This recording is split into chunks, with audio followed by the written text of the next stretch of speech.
Welcome, Wapham crew, guys, gals, ghouls, and otherworldly beings. Let's climb aboard the mothership, secure our tinfoil hats, buckle down tight, and hold on loosely as we soar over the rocky tops of the La Platas on a Rocky Mountain hike, get sucked into the vortex of the Four Corners, and settle down snugly at mile marker 420 in Tulsa, Colorado. I'm your ghostess with the mostest, TessaTNT, and we are broadcasting live from the Mile High Clubhouse tonight. If you want to listen into our show on your free time, whether you're working it, or working out, feel free to listen to us wherever you may find the rest of your broadcasts or podcasts. But thank you so much for being here. I'm so honored to have you here, and I hope you enjoy some trippy TikToks because, I don't know, there's always some new stuff out there, so I'm always intrigued to see what is going on. But it's kind of weird with AI now, like, is that real? Is that just AI? Sometimes there's giveaways, but, pretty soon it's going to be pretty obvious that we can't tell the difference. At first with AI, it was like the hands were all messed up. Now it's timing and pauses and different things like that. It's really weird. But anywho's, good morning, good afternoon, and good evening to you. And thanks again for coming and hanging out on the airwaves and our YouTube channel. If you guys don't mind, go on over to our YouTube channel and please like and subscribe and like any video that you've watched or listened to and leave us a comment, whether good or bad, as well as guests you'd like us to have on. Also, you can write me at weareparadoxmedia@gmail.com. Yeah, so let's get on into it, shall we?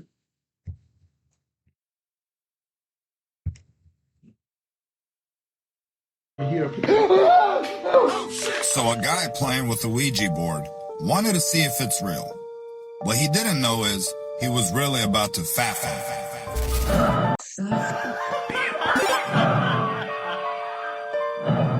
My name is Armin. Welcome to The Imperfect. If you're new to the channel, please consider dropping a follow. I'll follow you back the first chance I get. Once Facebook reaches back out to me, I'll be able to follow you back there, but on TikTok, I got you immediately. However, let's jump back into this. So he decides that he's going to stay up late at night, record himself while playing with a Ouija board. Sounds set up, I know. Especially what happens, it seems extremely unbelievable.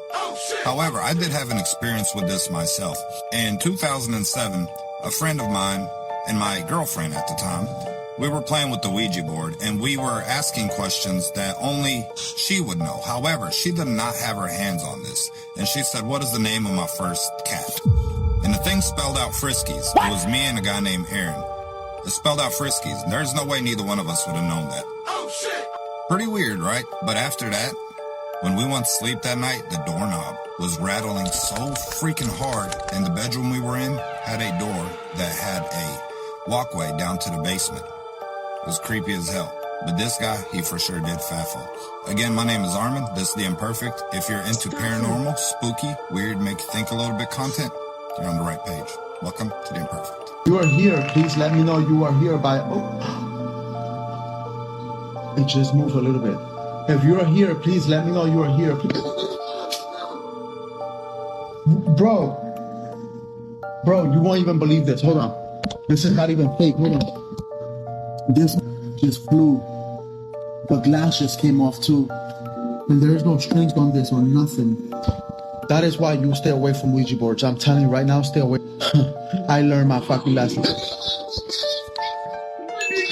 You're here, please let me. Uh-oh.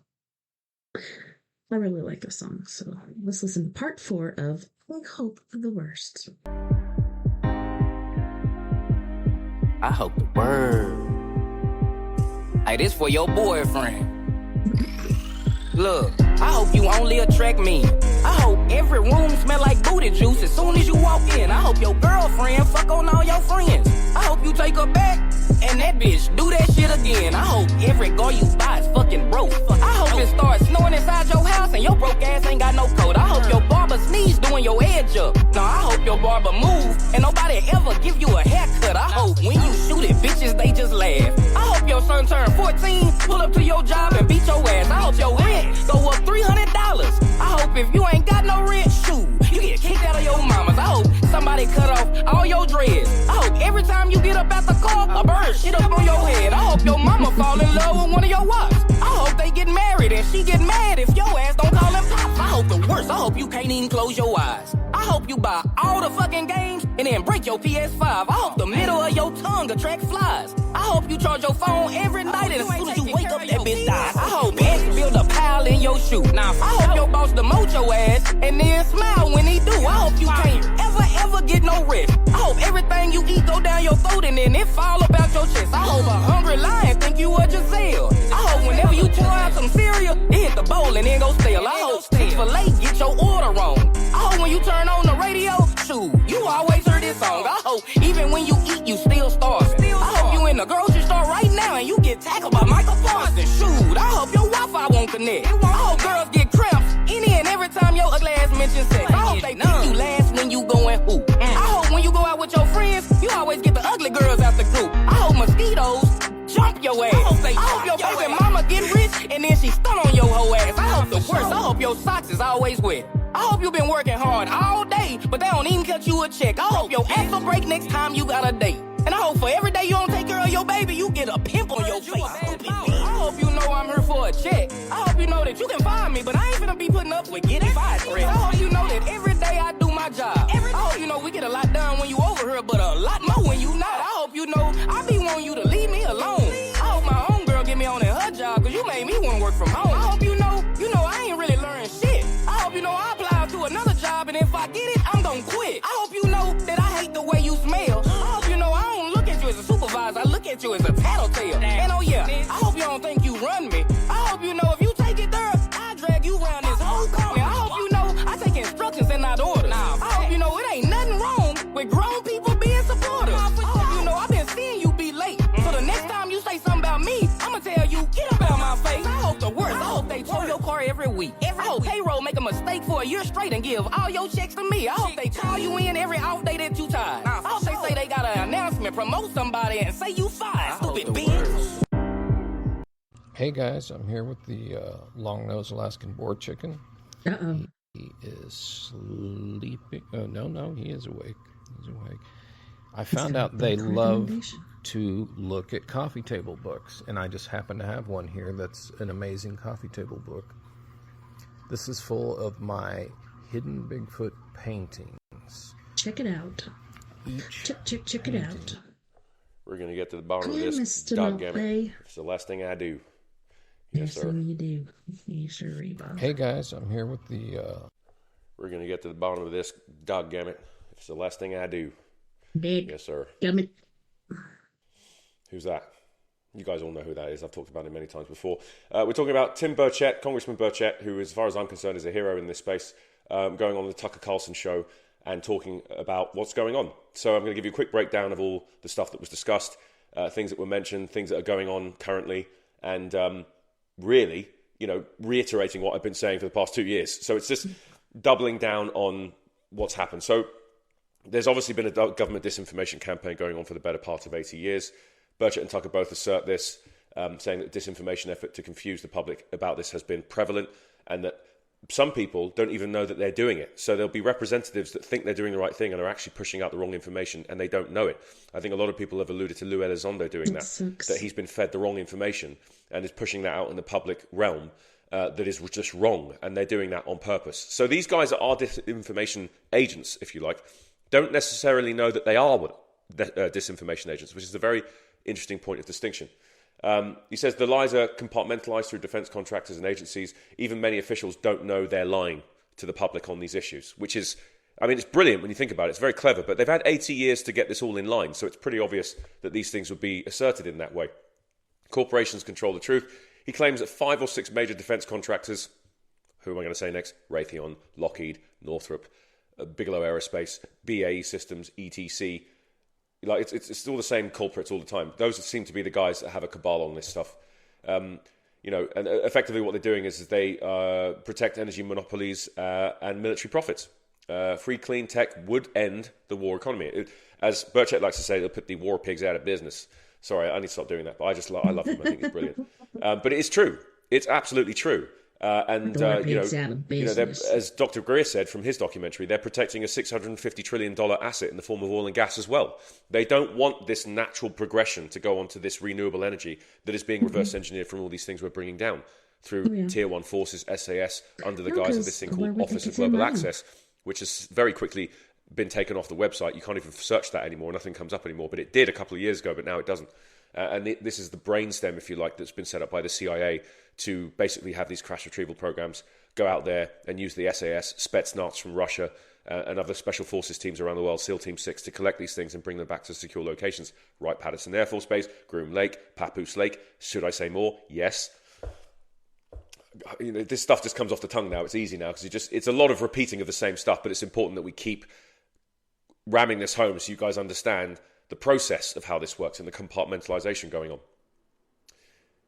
It believes that disclosure is blocked, again, to protect the energy monopolies and military profits. Witness accounts and whistleblowers. So he says pilots in the Navy and Navy officers personally describe craft the size of football fields, moving silently in excess of 200 miles an hour. That's in excess of 200 knots, by the way, underwater. The size of a football field. I don't care if it's American or Brit or like how the rest of the world calls football or American football. That's a big-ass object, okay? Moving in excess of 200 miles an hour underwater. The fastest thing we have, and I would say it was like an attack submarine, probably like a, I don't know if they're called Los Angeles class anymore. I can't remember all the classes anymore. But these things probably at best were pushing 35 knots. And that's, with the reactor being pushed to like 100+%, probably more, to get that kind of speed. But that's as fast as you're going to get, because you've got to think about water displacement. It's an object, physical object. But again, as I've said to you guys before, they're not using conventional forms of propulsion. They're using something else, which does exist because it's been seen, which means that we need to revisit, as I've said in previous videos, Einstein's theory of relativity. I think that these rules that we're witnessing through these other forms of propulsion are using different things that went back in the 50s. There was a lot of people that are involved in this and operations regarding this stuff, and these things went dark. They went black, or they shut them down. Normally, when they shut these things down, it's because it actually works, and they're like, no, we can't let people know we've got this, got this down. And I think this is the biggest kept secret, is that there is a lobby for this technology, which is in fact anti-gravitic technology. That's what it is. We've worked out a way of circumnavigating conventional forms of propulsion and Einstein's theory of relativity. There is another way of doing that, where you effectively, I told you guys before, you bend space and time, and point A, point B coexist in the same space. That object goes through both those points, and then space goes back to normal. So technically, it's not really moving. Your surroundings are moving. Try and get your head around that one. That's why these things aren't breaking the speed of sound when they go past at stupid miles an hour, because technically, they're not moving. We are. Make that make sense? I've just tried in a very basic format. And if you want to learn more about that, watch the movie Event Horizon. Oh my God. Sam What's-His-Face explains it very well. The same guy from Jurassic Park is also in Event Horizon. Anyway, we're going off topic here. So, congressional cover-up. So again, his two-page UAP Disclosure Act was sidelined. Schumer's version created another Warren-style commission to bury it. So, that's interesting. So he's suggesting, I don't know if that's correct, but he's suggesting that Schumer's version created another Warren-style commission to bury it. So I don't know if that's true. I don't know if Schumer made this whole thing happen to try and bury the situation. I don't think that's the case, because I've read that amendment so many times, SA 2610, and now the new one, SA 3111, which is basically similar to the first one, the Schumer amendment, but it's just been rewritten. But yeah, we'll touch that bridge. We'll cross that bridge when we get to it. It mentions suppression of intimidation of servicemen who talk, including medical records. Again, we know all this. We've been talking about this for months now. We know that there are whistleblowers in these places that are signed to an NTA, and if they're caught talking about this stuff, they are under threat. In some cases, these guys lose their lives. They are unalived because they're not allowed to talk about this stuff outside of the private contractor they're working for, or in this case, defense contract, whatever you want to call it. Primarily aerospace, I think we can all agree on that. He talks about a bit of cultural and biblical framing here, references Ezekiel's wheel within a wheel as an ancient UFO account. Again, that could be interpreted in different ways. It says he's Christian but open-minded. I don't think we're the best God can do. What he believes UAPs are, he said they're not Russian, they're certainly not Chinese or US tech, possibly non-human craft operating from deep ocean zones. Some may have been here thousands of years. Now, this keeps propping up, and I think that this falls in line with this really cool device that was made. I'm not sure if it was by Northrop Grumman or Lockheed Martin, and it looks like a manta ray. I think it's actually called a manta ray. Nice I'll put a picture up of it now so you guys can see it. But this thing seems to be getting mass produced, and I have a very sneaky suspicion that they're building these things to map the Pacific Ocean specifically. Some of the deepest parts of our ocean is in the Pacific. Laurentian Abyss and all those places are very, very deep. And I have no doubt in my mind that these things are being built to go and survey the surrounding area to see if they find anything. And I think that's the reason why this manta ray thing, has been designed and made. I don't think it's to... It could be used for defense purposes or to aid existing submarine classes that are constantly on call around the world. It might be like the similar thing to what we've got with Gen 6 aircraft that are coming, and associated drone technology that flies in unison or in a formation with an actual pilot, so you can send these drones off to do individual tasks whilst you can stay on mission. Maybe this manta ray thing is the same thing but for submarines. I don't know. Again, that's speculation and I can't prove that. But, it's pretty wild, this thing, and it looks like it can go pretty damn quick in the water. And what they're saying that it does is that when it gets low on energy, it comes to the surface and then obviously has solar panels or whatnot, or gets charged somehow, and then once it's fully charged, it submerges again and just carries on. But it just keeps going on and on and on. It doesn't need to stop, which is quite interesting. So we'll find out more about what that's all about. But I think there is a lot more about these underwater encounters that I don't think are getting enough attention. We've had a few people come forwards in the last hearing, had some people mention this, and stuff over the oceans, which seems to be quite prevalent. So we need to do some investigating into that, and I think that's probably being done to find out more, unless they've stopped for obvious reasons. Maybe they've been given a warning that, no, stop coming down here, this is our area, bugger off. We don't know. We just don't know. And if you want to learn more about that, there's a very good film called Abyss that was done by such a good one too. James Cameron back in the day. Very good movie, and it is just exactly about that. It's very, very cool. Very, very cool movie from back in the day if you want to watch that. Seriously. He's saying why disclosure won't happen. Nothing will happen until the US president says enough. So unless Trump, he says, believes only Trump might order full disclosure. Unless Trump comes out and goes, right, we need full disclosure, which I don't think he will. No. We're going to be stuck in this circle.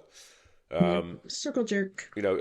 Allegedly, Ross Coulthard said that he was threatened, and that's why he's gone quiet on this situation. But final takeaway is Burchett said that we're being lied to, Congress funds it, the media mocks it, but people deserve the truth. And Tucker has said if the government runs a disinformation campaign on its own people, that's reason enough for revolution. So I'll leave you guys with that. Very interesting piece. Let's see what comes of all of this and go from there. But you heard it first from DK. Thanks very much. Have a good rest of your day. Bye. Thanks, DK. Alright guys, we're jumping into today's video, of course, with more UFO, UAP stuff from back in the 1940s. So, in this video clip, you're going to hear actual testimony from Lieutenant Colonel Wendell Stevenson. You guys know I've talked about him before in a previous video, and I'll try to link that in the description if you guys want to learn a little bit more about him. But he's talking about some of his experiences and stuff, and he's written over 50 books, which are very difficult to kind of find nowadays. I'll see if I can try to dig some of those up and find some of those, but I at least wanted to show you this clip where he's talking about different UFO and UAPs, and the most interesting one was the one from China. So I am going to quit my yapping and go ahead and let this play and let you guys listen to this, and I'll be back in just a minute. On the old tin-type cameras was one at Drobak, Norway, showing a photographer with the big bellows over his head and a big camera on a tripod was taking a scene of the harbor, and after late evening, afternoon scene of the harbor, early evening, and he saw an object moving from right to left across the field of view, snapped a picture of it, and got perhaps the first photograph of a UFO at close range in Earth's atmosphere in the sky here. And that picture was taken on the 27th of July of 1907 at Drobak, Norway. The next picture of importance, and probably the second or third picture of UFOs taken, was photographed by Mr. Alfredo Fandricas, a weekly news magazine reporter for a paper in Fatima, in Portugal. And you know the operations began in September, in August, 13th of August, 13th of September, and the 13th of October. In the first apparition, the children saw the sun swooping overhead, and an apparition appeared, and to 3 shepherd children, they reported that to their priest. The priest went with them the next time. The apparition happened, only the 4 people saw it. They got the word that it was going to happen a third time on the 13th of October. Now, all this is predicted in advance. And by the time of the third anticipated apparition on the 13th of October, there were 12,000 people gathered in the fields there. When the object appeared, it was brilliant, came through saw a spot, and it emerged through the underside of the clouds. It was rotating on a vertical axis, began to swoop over the heads of the crowd like this, making low passes back and forth over the crowd. Alfredo Fandrigas got 2 pictures with his camera of the object in the sky. We have one of them here. It shows up as a brilliant ball of light below the clouds. Wow. It's a tintype, so it's not the sharpest picture of all. The next pictures of consequence were the pictures taken during the Japanese invasion of China and their Manchurian operation. They used aircraft, and objects appeared over the flight line of the Japanese bombers preparing for missions. They appeared following the bomber formations in flight. They appeared in the sky above formations. They even passed through formations, much like the Foo Fighters of modern war history, except they were something else then. And it was during that time, during the Manchurian occupation, that a Japanese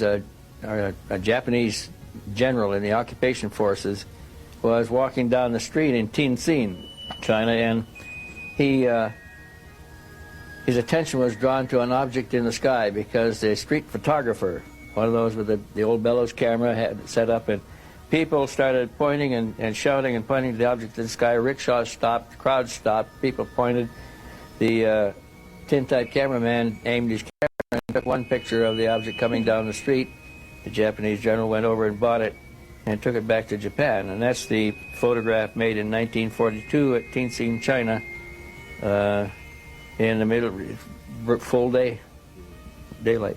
Importance was one that was made over Los Angeles on the night of the 24th to 25th of February 1942. And this was after our war with Japan had started, and we had our cities in blackout at the time. Los Angeles was blacked out every night. San Francisco, San Diego, the whole west coast of the United States. And at early in the morning, like 1:30, 2 o'clock in the morning, disc-shaped objects appeared over the city. And the anti-aircraft batteries turned on the searchlights. The objects passed back and forth through the searchlights, some dozen objects. A few people died, none of it due to UFOs. Yeah, wrecks, accidents as far as like tripping and falling and different stuff like that. In the sky, they started, anti-aircraft batteries started firing on them, and they fired 1,430 rounds, anti-aircraft rounds of ammunition. Didn't hit a thing that night. They killed a few people. The falling metal from the anti-aircraft shells killed people. Dogs set houses afire, did a lot of damage, but didn't bring down any alien craft. The next one of serious importance, again, was before, well, it was after Kenneth Arnold described flying saucers. Yeah, that was in 1949. But the next photo event of interest happened on the 17th of March in 1950 at Farmington, New Mexico, when on that day, Mr. Walter Rogel, managing editor of the Farmington Times, published news on the front page of his paper, "Huge saucer armada jolts Farmington." Now, what happened on that day, the town's population of about 5,000 people then, looked up and saw spaceships, circular, disc-shaped, metallic disc-shaped craft with domes on the top, passing over their city. They were changing position within the formation like a flock of bees or birds. They did not maintain a regular established formation. It was just a large gaggle of objects that flew over. Hundreds of them flew over for almost 2 hours, and the same thing happened the following day. One picture escaped collection by the military people that went there and canvassed the houses. They took all the pictures, took cameras. But somebody had left town after taking the photographs and took one to Durango, Colorado, where he turned it into the Durango paper, and Durango published this one photograph. Shows about 7 or 8 of the objects in the sky, 5 of them in a loose formation at lower level, and 4 or 5 at higher levels beyond it. Walking in the woods on the 23rd of April 1950, was crashing through the underbrush, and he emerged into a clear area not far from Redbud, Illinois, facing the southwest. He came into a clearing from the south side, and as he stepped into the open area, he saw a large object hovering just over the scrub bushes there. Now, this was about 30 or 40 feet in diameter, and it was less than 100 feet high. It was below the tops of the trees. And as he stepped into the clearing there, it started to move, slowly at first, and then faster and faster. He had time to open his reflex camera, where you look in the top, and they're hard to sight in because the scene moves the opposite direction once you move the camera. And he got it open and got one picture, and by the time he could roll the film and get set up again, it had moved so far away he was afraid he wouldn't get it. He snapped the picture. He got a little dark spot in the sky, but it was not very definitive. It was just a dark smudge. The first picture was a good, sharp, clear picture. And he turned it over to the local newspaper, and it was published on the paper. And a few days later, he was contacted by a newsboy who was throwing papers that time of day down the road in a rural area. And the newsboy said that he saw the object coming from the direction of the woods, heading down the highway at about 5 times the speed of an airplane. And he looked up at it and saw it, and down the road a little ways, he came on a man and his wife working on the roof repairing it, and he said, "Did you see the thing that just went over?" And they said yes, they had watched it also. So there were other observers that corroborated Dean Morgan's story, and they came out in news reports the following day. So that was an interesting sighting because it represented a type seen rather close up and photographed within 150 feet. I remote viewed the objects first, and I basically was determining that it was more of a craft, more of a mothership. Okay. I'm not the only one who came up with this idea. Like I already basically expressed it to other people I know, and a lot of other remote viewers have also been saying that I can confirm whatever you've been seeing. And then more recently, I was in touch with a person, like a scientist. So I spoke to an astrophysicist who worked at CERN, and she opened up to what she experienced there. And I was quite amazed by the content. So indirectly, she was introduced to me from a person in the intelligence world, and she felt compelled to address it. She was more of a consultant working for CERN. Okay. And as a young person, she was basically at the same time shocked and excited about what she saw and what she heard. And the content of that was at CERN, they've used their collider to open up a portal to communicate with extraterrestrial beings. Wow. And one of them are the occupants from 3i Atlas. Okay. That's an incredible statement. So you remote viewed 3i Atlas. Did you do that on your own, or were you tasked with this assignment? I was tasked by the same intelligence people I'm working with to look at the object, because those had concerns. But what I saw as a remote viewer was a mothership with occupants on board, and they were mostly Draco reptilian occupants. Okay. That's what I saw as a remote viewer. And that was corroborated by other remote viewers seeing the same thing. That's correct. Yes. The ship and Draco. That's correct. One of them is John Vivenko, who is also a known remote viewer. Mm-hmm. And he announced it publicly as well. And other people from the Stargate program as well. So they basically all came up with the same idea. Like, how many people or how many Draco can a craft that size house? So I remote viewed the craft, and I got direct information from that. Okay. And my take on that, I did just remote view the amount of people on board.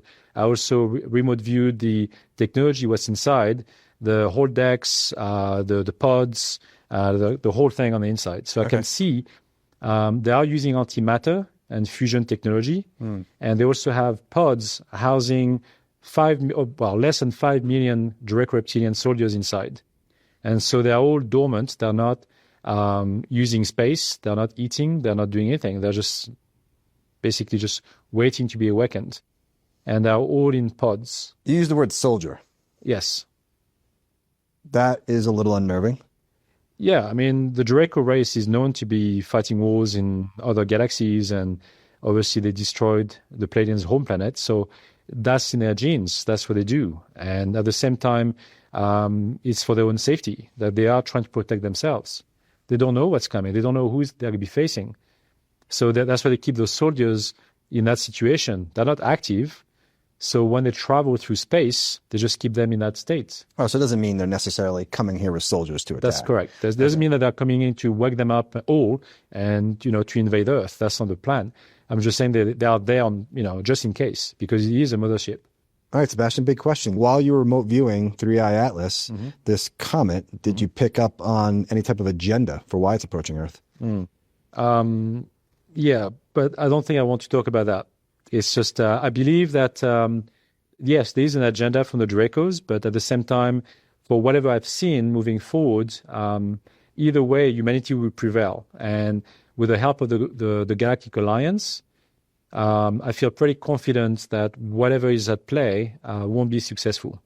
I remote viewed the objects first, and I basically was determining that it was more of a craft, more of a... The other day I had a guy say to me, "Oh, what did you get all dolled up to find a man tonight?" And I said, "Yeah, I find it much easier to lure them in when I'm good looking. That way I can bring them home and sacrifice them to Satan." He didn't like my joke. The other day I had a guy say to me, "Oh, what did you get all..." If I was a flower growing wild and free, all I'd want is you to be my sweet honeybee. Patrick. Mr. Skinner.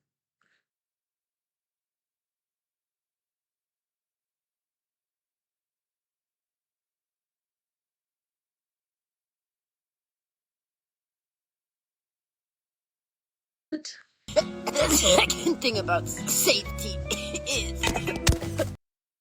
Let's have a quick safety meeting. First thing about safety...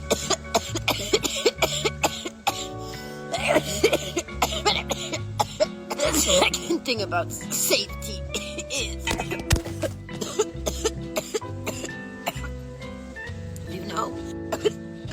And that's it for today's safety. Come back tomorrow for more. Let's have a quick safety meeting. First thing about safety. The following footage came from Iraq during the invasion of Iraq in 2002. I know it started in 2001, but peep this.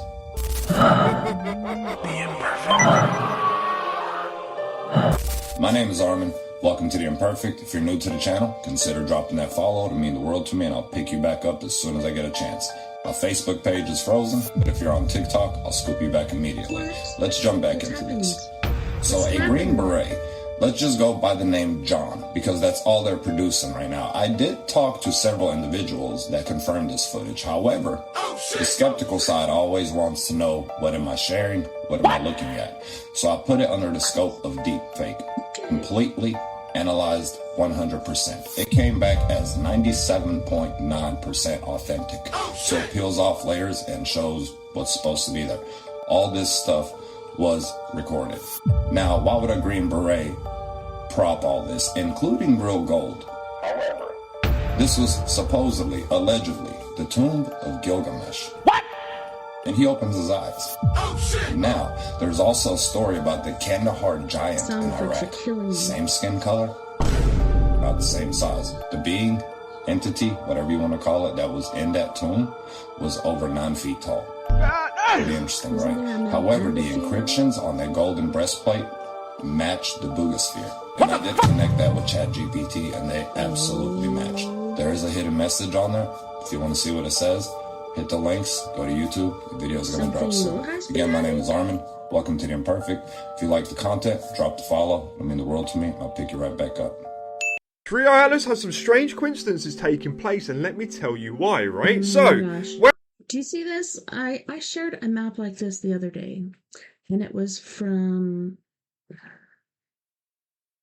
Oh my gosh, what is his name? Anyways, he's an astrologer and a volcanist, etc., etc. Like, he does all kinds of stuff. as far as that goes. And Jeffrey Burns, I think it is. Burns. Mr. Burns. Oh no. Oh, here we go. But anywho's, I shared a picture of, well, actually 3 under where I was sharing his stuff, and all these comments coming at the same time. Stephen Burns is the name. Stephen Burns. Look at this. It's like, I'm going to make a pincushion. And as everything rotates, of course, they have different locations, etc., but this is scary stuff. Seriously. When 3 Atlas reaches perihelion, which is around October 29th, which is the closest approach to the sun, it's flying off up into the distance there. There's about 17 comets that have now been identified, which are currently actively flying around our solar system from the original 7 to 9, which was talked about, but there's 17 flying around, right? So, let me replay this for you in just a moment. When 3 Atlas hits perihelion, the closest point to the sun, all 17 comets are pulled in close to the sun itself, right?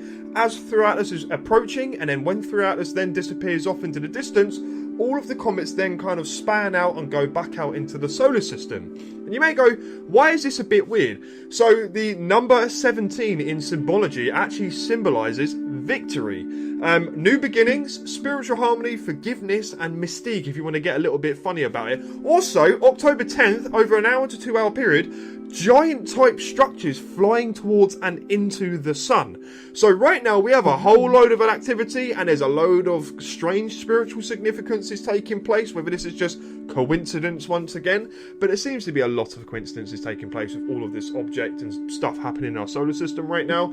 So yeah, victory, time of reflection, dark work, you know, with all the solar flares and things like that blasting out towards 3 Atlas, out into the solar system, hitting Earth. We're going to get spiritual with it. It's kind of blowing into us and basically shining a light on the darkness and making people work on themselves, if you want to get funny with it. But yeah, very strange time. You guys let me know what you think. Also, crazy stuff happening. 3i Atlas has 3i Atlas. Viral leaked footage sparks global concern over mysterious space object. Source classified satellite footage leaked on Reddit October 10th, 2025. Analyzed by independent researchers and astronomers. 12 miles long. Size of Manhattan. Anomaly appears surrounded by an electrical charge. What we know so far. A private aerospace company's satellite captured this footage in black and white, showing a massive oblong object drifting toward Earth. Officials claim it's the asteroid dubbed 3i Atlas, but the video reveals bizarre details. Unidentified energy field pulsing around it. Natural? Artificial? Shape resembles a mix. The Conjuring House auction has been cancelled. Someone made a deal with Jacqueline Nunes, the owner, who went crazy last year. The Conjuring in Rhode Island. Okay, so supposedly somebody made a deal, and Jason Hawes paused the fundraiser because they're trying to do a fundraiser to raise funds to purchase this house. It makes me wonder, like, how much is it being sold for? It could be a pretty penny, being that it's a place where people will pay to go and investigate, but he did a pause on that, and then he's like, okay, pause is over because it fell through or whatever, and we're still going to be able to bid on it, so... It's been abandoned for over a year. Who do you think bought it? There will be clues.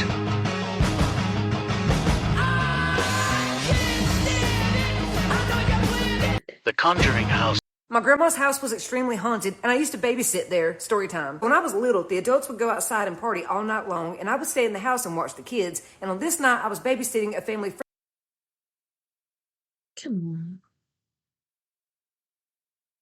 No. We've been doing so good so far, too.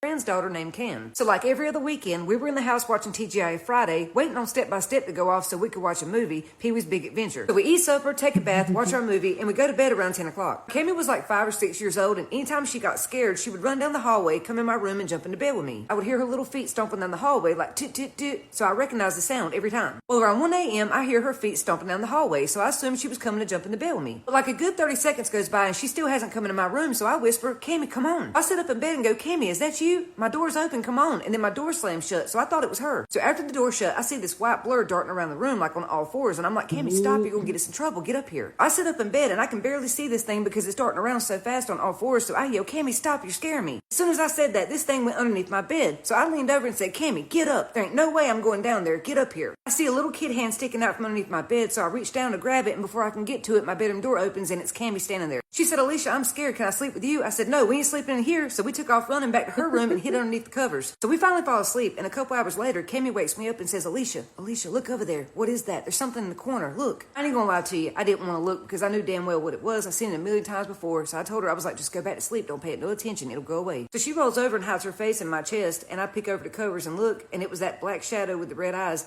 hubbed up in the corner staring at us. So I'm making direct eye contact with it, and Cammy whispers, what if it tries to get us? What if it gets us, Alicia? I'm scared. I said, don't worry, it won't get us. And then I watched it disappear. Right as I'm dozing off, Cammy says, Alicia, I have to pee really bad. I said, is there any way you can hold it? I don't want to go down that hallway. She said, no, I'll pee on the bed. I thought to myself, oh my God, it's hard enough for me to get down that hallway by myself. How the hell am I going to get both of us down that hallway without that thing getting us? I tried to cut the light on, but it wouldn't stay on. It never did. And I get her, and we start walking down the hallway, and I feel that thing on the back of my neck, so I push her, and we take off running. She's sitting on the toilet trying to poop. I'm standing in front of the mirror, and I hear something scratching on the bathroom door, and I knew it wasn't a dog because we didn't have pets in the house. It was that thing. For some dumb reason, I thought if I kicked the bathroom door open, that would scare it away. So I kicked the bathroom door, and then I stuck my head out the hallway to see if it was still there. So I look down the hallway, and I see what looks like Cammy peeking out from my bedroom door around the corner, looking at me smiling, and I look back on the toilet, and Cammy's sitting there trying to poop. That tells me whatever that thing is still in my bedroom, and I'm not going back in there. And what scared me even more was the fact that it was trying to make itself look just like Cammy to lure me out. So when she got done, I said, look, when I say go, you take off running back to your room, don't look either way, and get underneath covers. And that was what we did. Well, at some point in the night, the adults get done drinking and partying, so they all come in, and her mom sees us asleep in their room and doesn't want to wake us up, so she goes to sleep in my room. You know, that demonic hellhole that I call a bedroom, yeah, that's where she chose to go to sleep, because she didn't know about all the hauntings. So around 4 a.m., Cam's mom hears my bedroom door shut, and she thinks it's somebody from the outside closing it so she can get some sleep, but she had no idea all hell was about to break loose in that room. It was right around daybreak, 5 or 6 o'clock in the morning, that we hear her mom screaming the screechiest screech you could imagine. She woke the whole house up. She was yelling, Cam, how did you get up there? Get down from there. What's wrong with your face? Your eyes? Oh my God. But me and Cam sit up in bed and look at each other like, who is she talking to? So we go out in the hallway where she meets us, and she says, wait a minute, if you're there, who's that? Wait, how are you in here? I just saw you on the ceiling. Oh hell no, we're getting the hell out of here. So she grabbed their stuff, she snatched Cam up, and they took off, and we didn't see them for a while. Y'all, it's almost Halloween, and I'm so excited, so stay tuned for more scary stories. My grandma's house was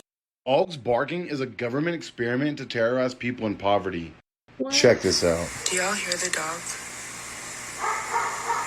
There's a dog barking in the background. One time, 2 weeks ago, I was like stoned, and I woke up at 2 in the morning, still stoned, and I heard that dog barking. And the way it barking, it just sounded exactly the same pitch every time, like.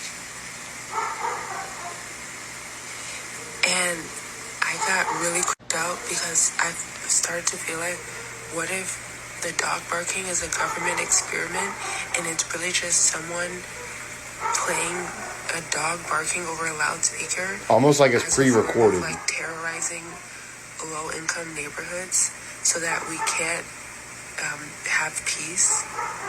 Like, this is literally how I was thinking. It's not that far-fetched of a theory. And I swear, I bet you that is real in some way. It's like the movie They Clone Tyrone. Check it out. That's not a real dog. It's kind of like how in San Francisco, some businesses will play classical music super loud over the speakers outside of their business so that homeless people won't loiter and, you know, hang out or sleep.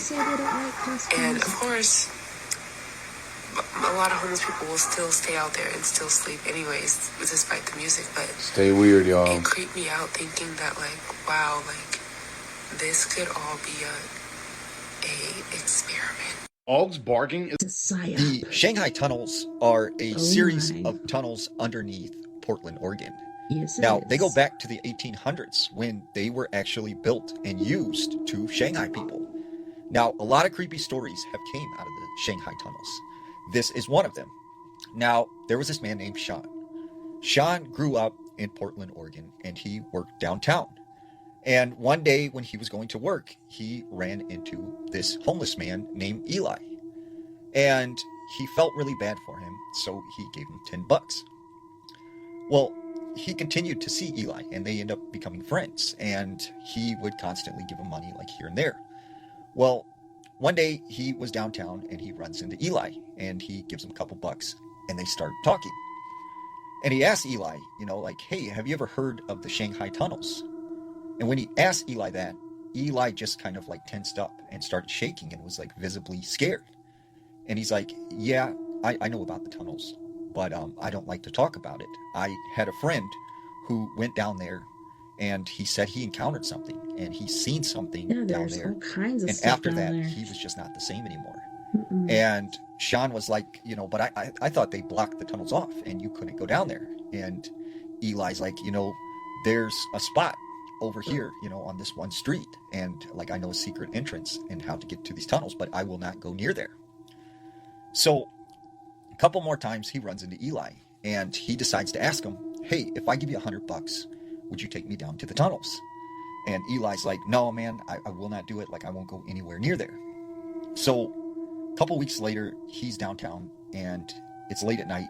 He bumps into Eli again, and Eli's like, hey, man, do you got that $100, and I'll take you to the tunnels because I really need the money. And he's like, okay, yeah, like, here's the money, like, show me the tunnels. So he takes him a couple blocks, and he takes him behind this building. And there was sort of this dark doorway. And he said above the doorway was this graffiti that said, no return. And he said that just kind of freaked him out because it was like they were going into somewhere where there was no return. And they then began walking down these dark set of stairs. And they found themselves in this maze of tunnels. So they make their way down all of these different corridors. As they're walking down this one particular tunnel, they start hearing crying. And they're like, where's that coming from? Like, what is making that sound? And it then began to sound like someone was just literally like wailing. And that's when they shined their flashlight and they stumbled upon like a hole in the concrete, and it led into a room. So they walked into this room and they started to look around with their flashlight, when over in the corner, they see this black looking wolf dog. Well, that's weird, but I was about to say, also with these Shanghai tunnels, there were certain bars and places that had trapdoors, and they'd get you all messed up and stuff, and they'd be like, hey, the bathroom's back here, or get you back there somehow, and then hit the button and you'd fall through the floor, and then, then you were Shanghaied, basically. Never to be seen again. Type creature, and it's growling at them. So they take off running. They're terrified. Sean couldn't keep up with Eli, and he ends up getting lost in one of the tunnels. So he begins just walking around in the dark, like, Eli, like, where are you, man? Like, I'm scared. Like, where are you? And that's when he hears something, like a footsteps moving in the dark. So he shines his light directly in front of him, and he said he sees this woman hunched over, and she's bawling. She's crying. And he's like, ma'am, are you okay? She doesn't say anything. There's also sex trafficking. Takes a couple steps closer. Ma'am, are you all right? And he said, all of a sudden, this woman stood up, turned around, and she had no face. And this terrified him, so he took off running again, and he's like screaming and stuff. Eventually, he thinks he sees the shadow of his friend Eli. So he's like, Eli, man, like, come on, let's get out of here. Like, I'm terrified. Come on, let's go. And he said the shadow walked into like one of these chambers along the tunnel. So he walks over to this chamber, and he goes in, and he's like yelling for Eli. He looks around. There's no one in this chamber or room. And he said that's when all of a sudden he felt a cold breath breathing on his neck, and he knew there was someone standing behind him. He slowly turns around, and he said standing there was what looked like this 1800s miner wearing some kind of lantern on his head, and he had a noose around his neck. And he just took off running as fast as he can, and eventually he did find his way out of these tunnels, and he was just like terrified. Well, a couple days later, he runs into Eli on the streets, and he's like, yo, man, are you okay? Like, what happened that night? Did you see anything else? And Eli's like, what are you talking about, dude? Like, what's going on? And he's like, the other day when we went to the tunnels. He's like, the tunnels? What are you talking about? I don't go to the tunnels. And he's like, no, we went down in the tunnels together, and we seen that like wolf thing. And he's like, you must be losing it, man, because I did not go down in the tunnels with you. The Shanghai tunnels are... Did you know that over 1,000 people a year disappear from Yellowstone National Park? And most of them Per are year? never found. Now, this story comes out of Per Yellowstone. year. There was this man Yeah. named Jeff. Jeff said every year him and his father would go camping at Yellowstone National Park. And this one particular summer, they decided to go for the weekend. Now, they had found a new spot that was pretty remote, and this was their first time camping in this area. So they set up their campsite, they get a good fire going, and they started to tell scary stories. After a while, Jeff started getting tired, and he tells his dad, like, I'm going to go in the tent and lay down. So he goes into the tent, and he falls asleep. Well, a couple hours later, he wakes up to his father, who is screaming and having like some kind of nightmare. And he's like, Dad, are you okay? And his dad is just, help me. And he said, he just was like, okay, he must be having a bad nightmare. So he managed to just ignore him and eventually fall back asleep. But shortly after that, he wakes up again. And he has like this really bad feeling, like something is wrong. And he just couldn't seem to shake it. So he unzips the tent, he goes outside and starts using the restroom. When all of a sudden he hears his father's voice clearly say, Jeff, come over here. Come into the woods. And he's like, Dad, like, what are you doing out of the tent? And he's like, Jeff, come on, come into the woods, Jeff. Jeff, come here. And he's like, okay. So he starts walking into the woods. And he's like, Dad, where are you? Where are you? And he just hears his dad say, come a little closer, Jeff. Come a little closer. And that's when he noticed it just got really, really quiet. And all of a sudden, he hears a clapping sound. Then he hears it again. Then he hears it a third time. And out of the corner of his eye, he sees the shadow of something kind of zigzagging between the trees.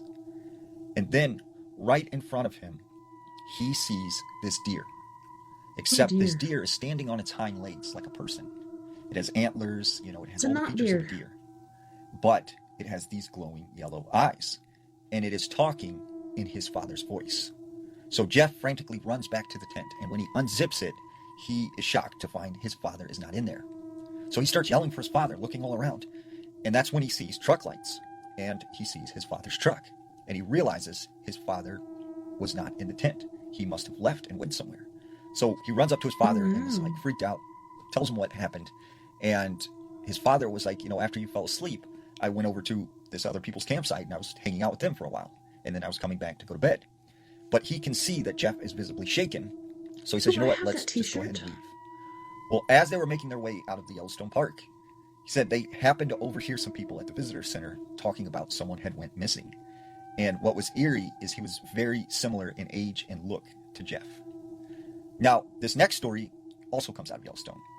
There was this geologist, and he was tasked with going to this particular region of Yellowstone in the southeast corner that is pretty remote and rarely visited. And there has not been a lot of people doing research in this area. So he happens to go there for like 3 days to do some kind of research.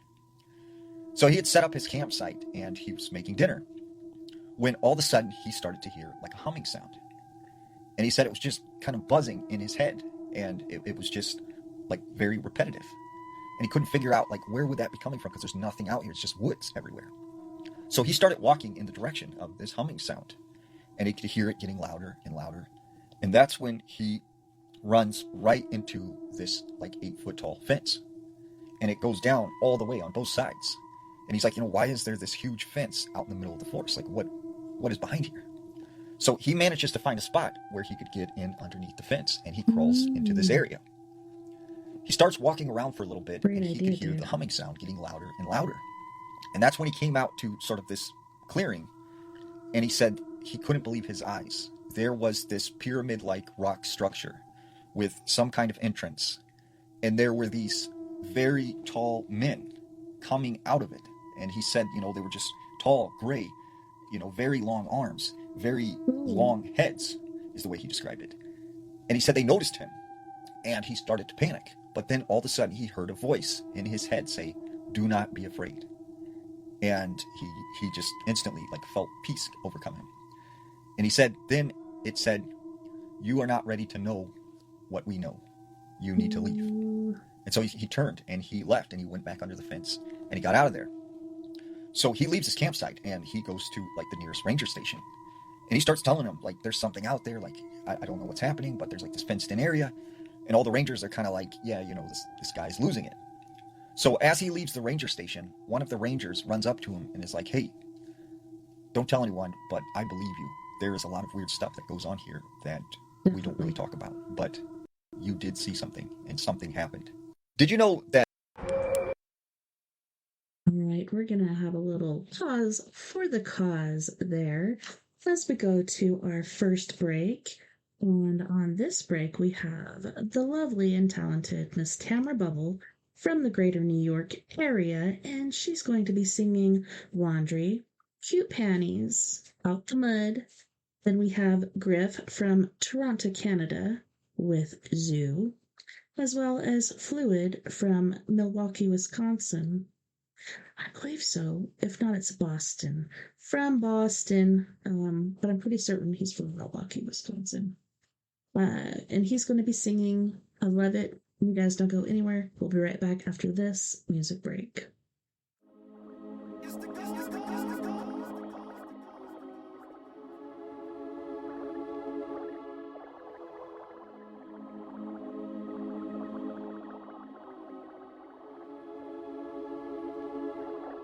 Hey, get up on that washer, hit the spin cycle till I come home. The way where I'm at, I'm out here breadwinning, so don't hit my phone.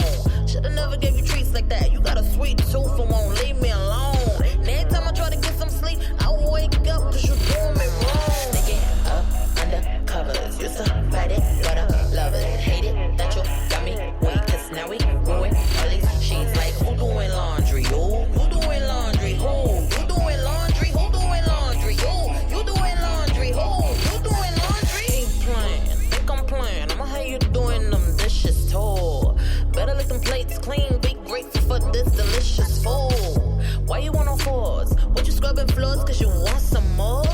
But you like it dirty, you is so dirty, you like it dirty. Sneaking up under covers, used to fight it, but I love it. Hate it that you got me weak, cause now we ruin all these sheets. Like who doing laundry? Who doing laundry? Who? You doing laundry? Who doing laundry? Who?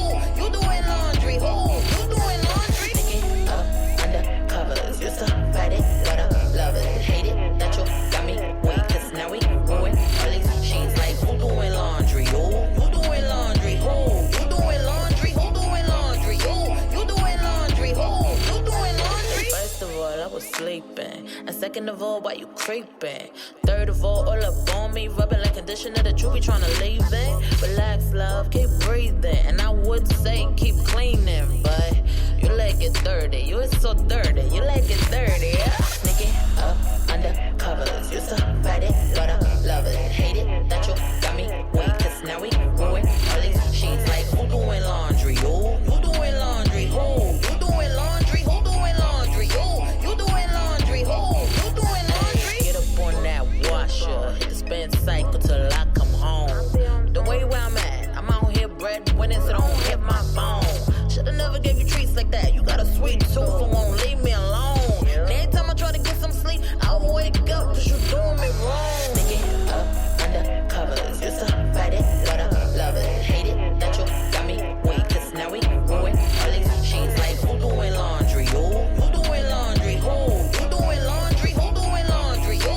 You doing laundry? Who? You doing laundry? Sneaking up under covers, used to fight it, but I love it. Hate it that you got me weak, cause now we ruin all these sheets. Like who doing laundry? Who doing laundry? Who? You doing laundry? Who doing laundry? Who? You doing laundry? Who? You doing laundry? Sneaking up under covers. Yeah, you like it dirty. You are so dirty. You like it dirty, yeah? Under covers. Yeah, you like it dirty. You are so dirty. You like it dirty, yeah?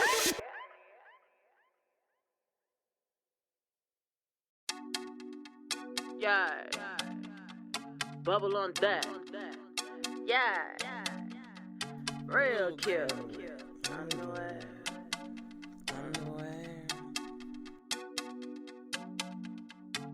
To be honest, I don't really wear many. I don't even really rock panties. Let me be clear, I'm used to getting a few new big pair each year from my granny.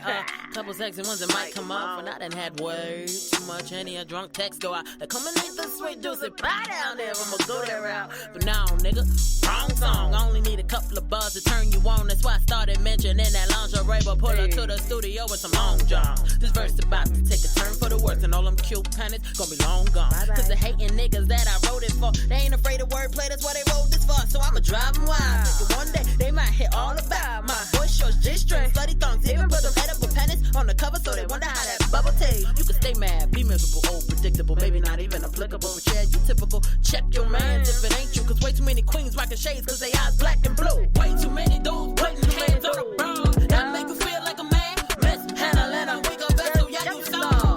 Yo, look, it's way too many dudes only wanna spar. But ain't got no conversation, only wanna gossip when we talk. Why I keep seeing these brown dudes out in the broad daylight like some broad? And why I keep seeing these dudes letting these girls fighting on the stop to record? These little niggas online, the worst part, lame hoes got a squad. And all they do is this like the females doing interviews with that nigga blog. I be like, come in, big boy, take off them drawers. I just came from shopping, let me slip you into something real soft. You prefer the lace, the satin, or the silk, cause some pretty little rolls, they gon' hang off your balls. Look at you, sitting pretty, yeah. You the type that rock them cute pennies, yeah. Come here, you cute, yeah. Real cute, you hating on a female, cute, real cute. Why you mad we getting money? Maybe that's why you sag a let them punish out. Oh, by the way, cute pennies, bro, real cute. Grown man, big boss, taking shots from a penthouse loft. Talking trash, he making big calls. Yep, then again, that's only till his phone got off. Come again, yeah, his phone got disconnected. But don't worry, he be back online hating in a second. Back at the crib, remember she paid the phone and the rent. Squashing nigga vegetable soft. Now he souped up in my mentions on some vegetable bro. Leaving comment at the comment, you that thirsty, drink vomit. I promise I ain't never seen nobody when had so much time to hate me. Be honest, is you mad at me? Or the fact that I'm grinding? It's a fact that I'm winning, son, I really be shining. Why you pressed on my diamond? You ready to swing on this little bitty girl, so don't tell me I'm lying. Way too many dudes putting hands on the brown. That make you feel like a man. Mishandling a weaker vessel, yeah, you saw. Yo, look, it's way too many dudes only wanna spar. But ain't got no conversation, only wanna gossip when we talk. Why I keep seeing these brown dudes out in the broad daylight like some broad? Why I keep seeing these dudes letting these girls fighting on the stop to record? These little niggas online, the worst part, lame hoes got a squad. And all they do is this like the females doing interviews with that nigga blog. I be like, come in, big boy, take off them drawers. I just came from shopping, let me slip you into something real soft. You prefer the lace, the satin, or the silk, cause some pretty little rolls, they gon' hang off your balls. Look at you, sitting pretty, yeah. You the type that rock them cute pennies, yeah. Come here, you cute, yeah. Real cute, you hating on a female, cute, real cute. Why you mad we getting money? Maybe that's why you sag a let them punish out. Oh, by the way, cute pennies, bro, real cute.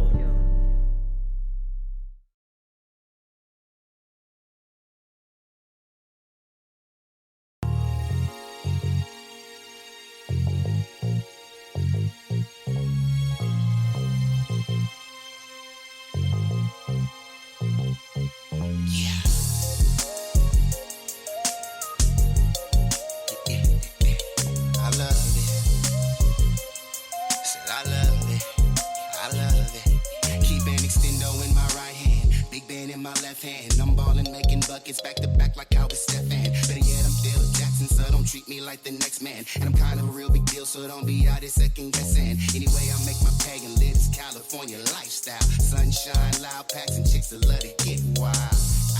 That's how we do it every day. Slipping, sliding through the traffic on a mission for the day. Clearing marks about my way. Really got no time for y'all today. And all the craziness y'all talk, but never get your story straight. See me out here living great. I don't give a about all that hate. And when it comes to kicking game, I give you all that you can take. Trying to do it big, got no complaints. Every morning eating steak. They say I'm wrong for showing out, but I'ma do it anyway. Trust and thing ain't nothing, bitch, cause I can do it any day. And it don't matter where I go, I always represent the yay.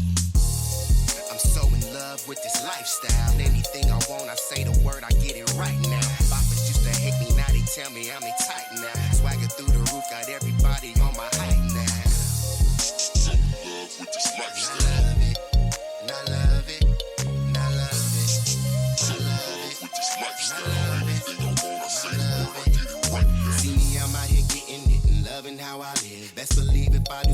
I'm a stupid do it big. And this hustling is my gig, so don't you ask me what I stand for. Stacking while I'm macking, trying to earn myself a couple Lambos. Yeah, you know them toys for them big boys. Emperor of sorts and all you other players decoys. Meaning you're not the real deal. Keep an appetite for dollars that I never miss a meal. All you suckers need to chill. I'm just trying to stack a meal and pull the baddest bras around and let shorty sex appeal. Little bit of Netflix, then we chill. Losing clothes, keep on them heels. Working like a 9 to 5, then go right back to chasing skrill. I bring that real, never that phony. BS, y'all be stressing, put it down just like an OG. Perform these cookies, take flight. Some of y'all just out here acting. I'm a boss in real life. I'm so in love with this lifestyle. Anything I want, I say the word, I get it right now. Boppers used to hate me, now they tell me I'm a tight now. Swagger through the roof, got everybody on my height now. So in love with this lifestyle. I love it, and I love it, and I love it. So in love with this lifestyle. Anything I want, I say the word, I get it right now. Keep it more 100 than a C note. All the fame spitting, representing with these pimp quotes. Don't try to front, you know this shit's dope. Question is, will I ever fail? My answer is no.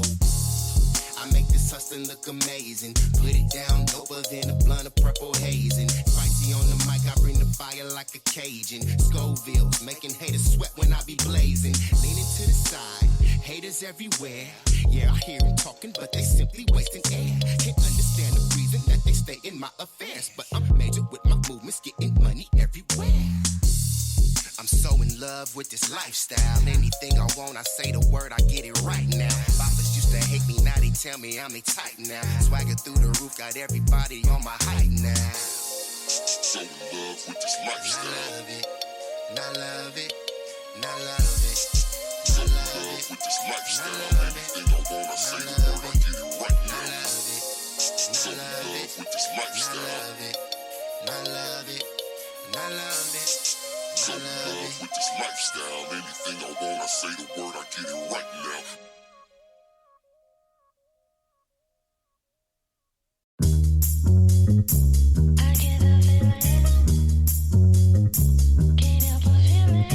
I get that feeling under me time, and I'm okay on when I'm out at sea. Soak up the heavens in the daytime. Promise you'll keep sunshine on my feet. Somebody pinch me, this is juicy, juicy. Squeeze out this warm glow on my cheek. Sweet dreams only don't let go. Sing through the night. Sweet dreams, please don't tell me lies. Take me by surprise. It's gonna be different now. That's what they say. It's gonna be different how when it's steady pouring rain. We're stepping out the mud. Yeah, we on our way. We're stepping out the mud. We gon' be okay. Ain't got to live in dirt. I walk through, walk through. Ain't got to deal with what I won't do, won't do. We stepping out the mud. Yeah, we on our way. Run your way up out the mud. We gon' be okay. Ain't gon' do me dirty, you gon' do me right, right. Give me all the sunshine I need in my life, life. Ain't gon' do me dirty, you gon' do me right, right. Give me all the sunshine I need in my life. I get the feeling under moonlight. Put a little two-step to my beat.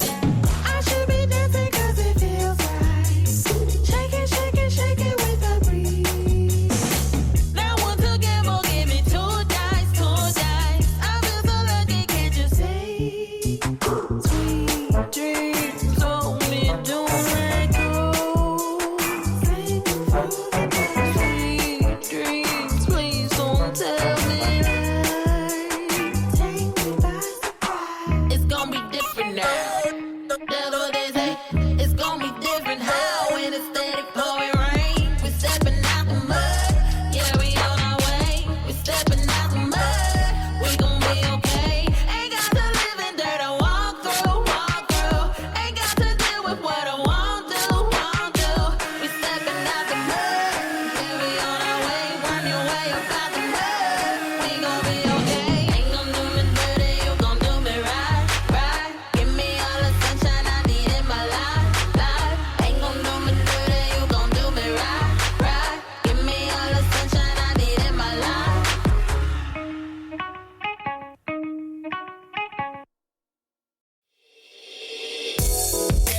More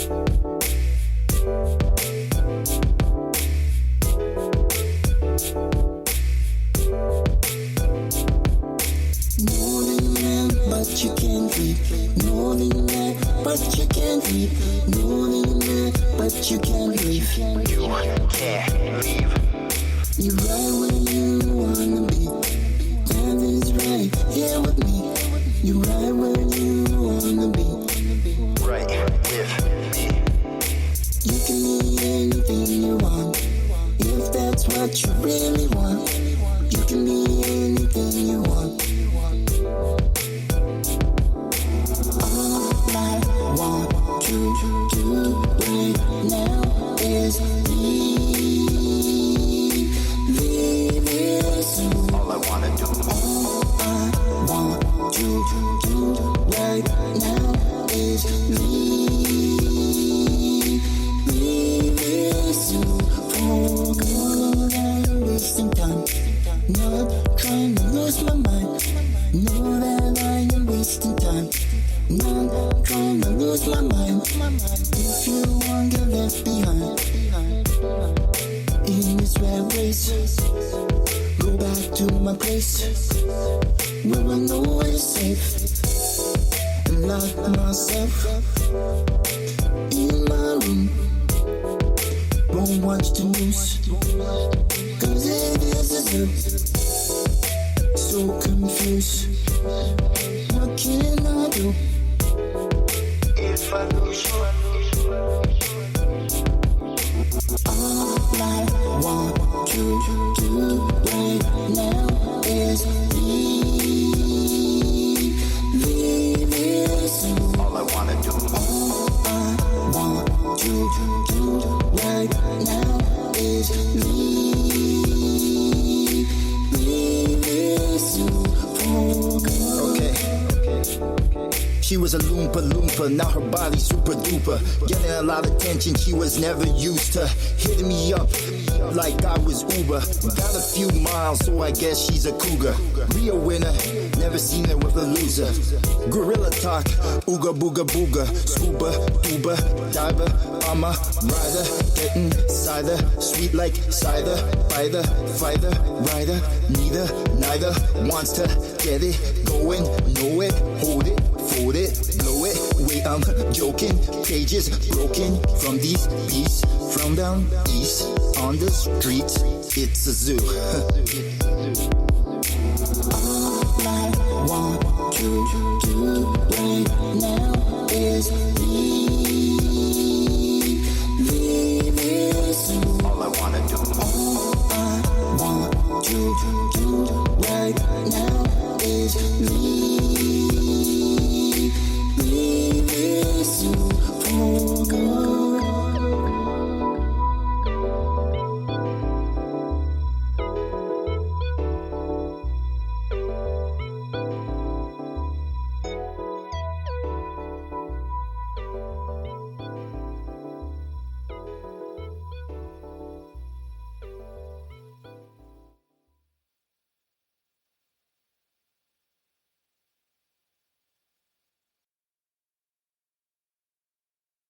Welcome back, and thanks so much for hanging out with me tonight on We Are Paradox Media's Late Night in the Rockies.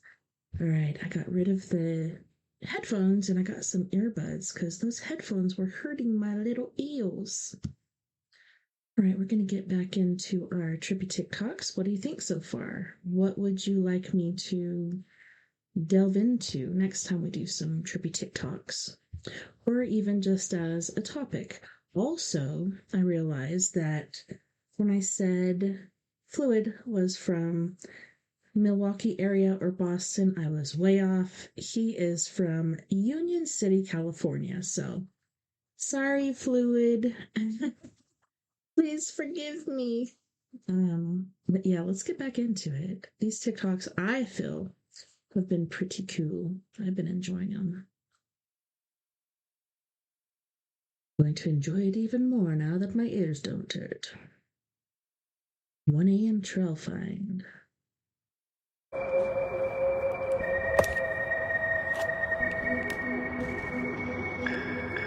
What is it? What is it?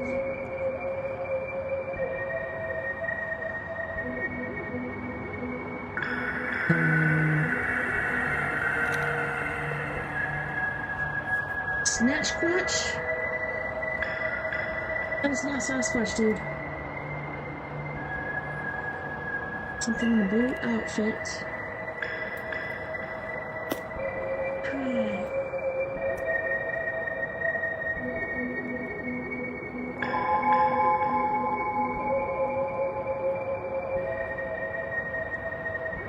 It's a cutout.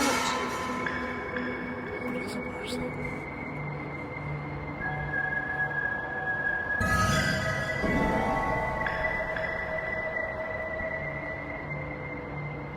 Quit moving the focus. What the hell? It's not a cutout. Is it somebody on bath salts or something? Oh my gosh. Yeah, that was trippy. Whoa. In his bag? Oh man. Holy shit. Some of these negative races are reptilian. They are Draco-reptilian, to be precise.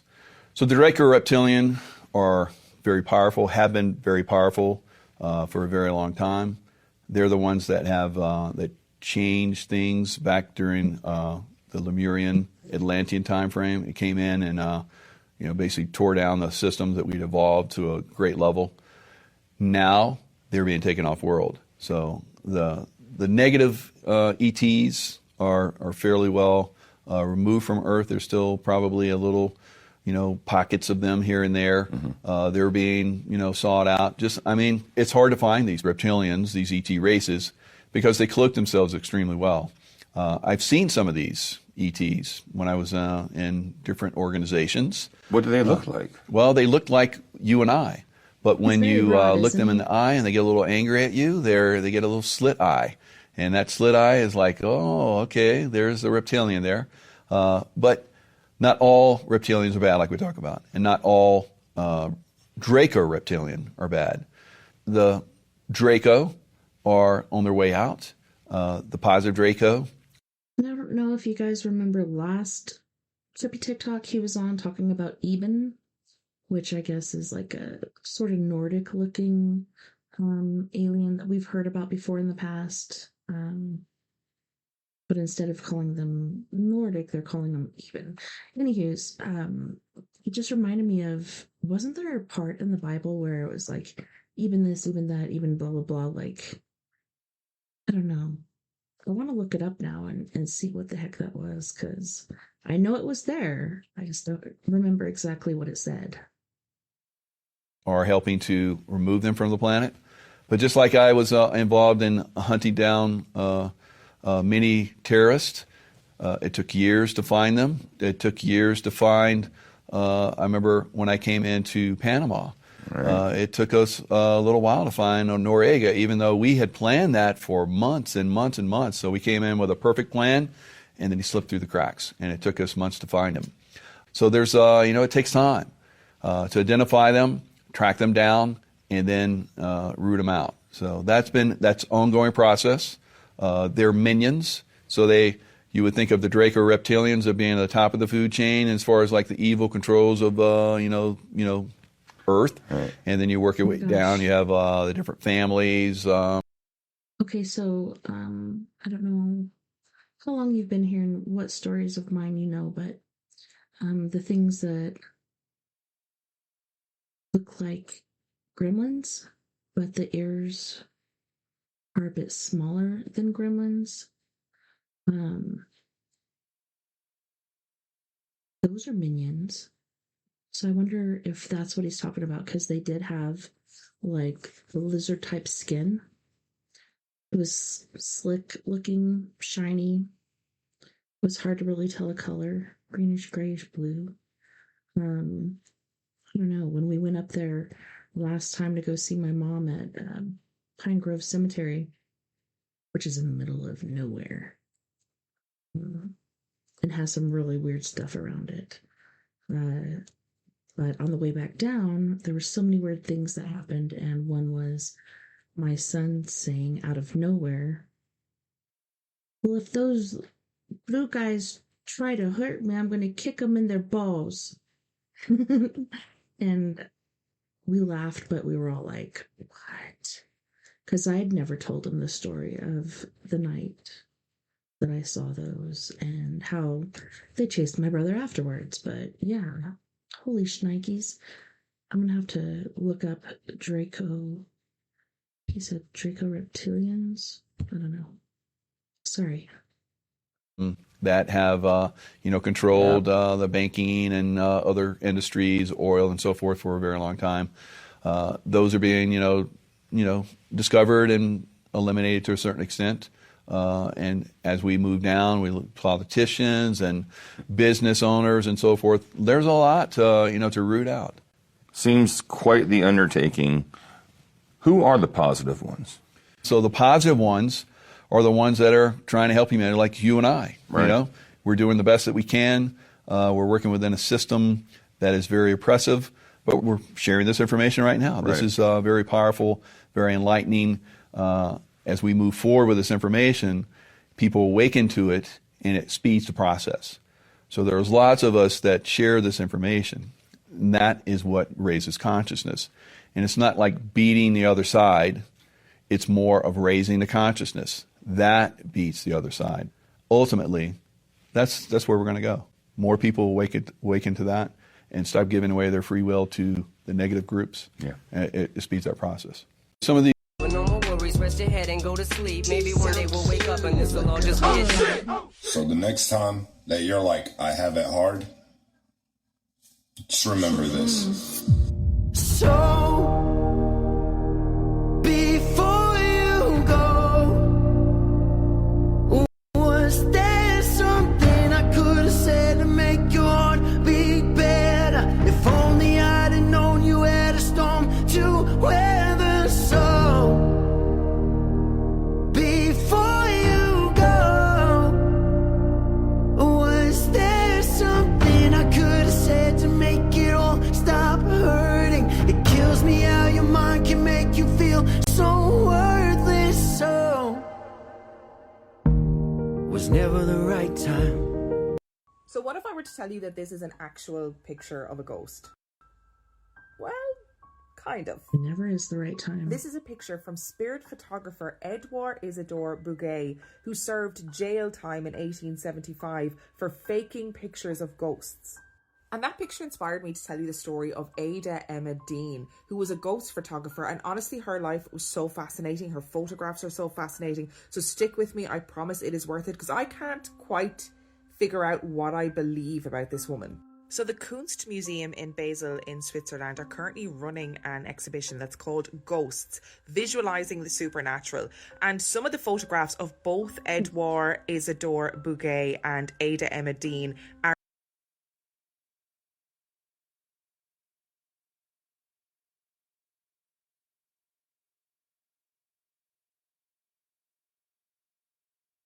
in this exhibition. So Ada Emma Dean was a cleaner, and in 1920 she took a photograph where allegedly a mysterious ghostly face appeared in this photograph. Now this was a really interesting time period in history because people were super into the supernatural. Seances were a big thing, ghost photography was a big thing, everybody was loving a bit of ectoplasm, and Ada Emma Dean seemed to have this ability to take ghost photographs. So these pictures are kind of just examples of the types of photographs that Ada Emma Dean would take. And in 1921, this doctor named Allerton Cushman, who was the director of the US National Laboratories, he had a session with Dean. And he said that in this session, she gave him a photographic plate that had an image of his deceased daughter on it. So his dead daughter's face showed up in this photograph. But then, right, it gets even more interesting. So in the 1920s, Dean started to go to the Armistice Day silences at the Cenotaph in London, and she would take photographs of the crowds, and these became really famous because of all these ghostly faces that would appear in these photographs. Now I would recommend pausing to have a look and see if you can spot any of these ghostly faces in the photographs. And these images, like, they didn't exist in a vacuum. Relatives would come forward and they would say, I can see my deceased loved one's face in that picture. And to give you a more concrete example, right, a guy named H. Dennis Bradley, he had had this auditory experience where he heard the voice of his deceased brother-in-law, who came to him and said, I am in one of these pictures. I am in the top left corner. You will see my face if you look at this picture. So he sought out one of Dean's photographs, and there was his brother-in-law's face exactly where this voice said it would be. Now, obviously, Dean had her skeptics. People saw these pictures and said that she was tampering with the photographic plates. There was also a newspaper article that ran that said that the images that were seen of ghost faces were literally stock photographs of famous sportsmen. But there were people who really believed her claims, like, for example, Sir Arthur Conan Doyle, who famously wasn't beyond getting tricked by supernatural pictures. Let's call a spade a spade. And there were also researchers who worked with her who said, hey, if she's faking this, we don't actually know how she's doing it. So if you were knocking around Basel in Switzerland and you think to yourself, do you know what I'd love to do? I'd love to explore representations of ghosts and the supernatural. Then this exhibition in the Kunstmuseum is for you. And I genuinely think that ghost photography from this period of time is one of my favourite paranormal topics, for sure. And there is just this, like, right here, there are so many green beings that come up at night. Like this, right? Oh, this come alive, y'all. And the sun's going down, so I have to be very careful. I have to be very... Oh, shoot. Okay. I'm getting lightheaded. Hold on. Ooh, I'm getting lightheaded. Ooh, y'all see him? Look at the big one right there. Oh, God, I see him. Whoo! He looks like an octopus. Oh, my God. But I wanted to see where to go. They pile up around here at night. Especially over here. I don't know if it's because they're attracted to the lights. And they can blend. Ooh. Hey guys, look, I have found a herd. Hi guys, so I've got an update for you for the objects now currently flying over Germany. So here's from a guy called Jürgen Nordit. So effectively, this is enemy drones, as he's put it, can move freely over Germany for hours. Before reaching the Munich airport grounds, unknown drones objects initially circled Bundeswehr German Army facility, BILD. The first objects before they paralysed operations at Munich airport were spotted at 7:30 p.m, and this was on the 3rd of October, over the Erding Air Base. The Bundeswehr Innovation Centre, where new generation drones are tested, is located there. According to witnesses, the wingspan of unknown drones, or objects in this case, was between 60 centimetres and 1 metre. The first sighting were made in Erding, near Munich, then in the area of the airport, which is only 8 kilometres away. So the objects were seen over the airport at 8:30 p.m. There could have been up to 6. The Bundeswehr has so far confirmed 5. The drones were last seen around 11:30 p.m. So again, they can't disperse these things with normal anti-drone equipment.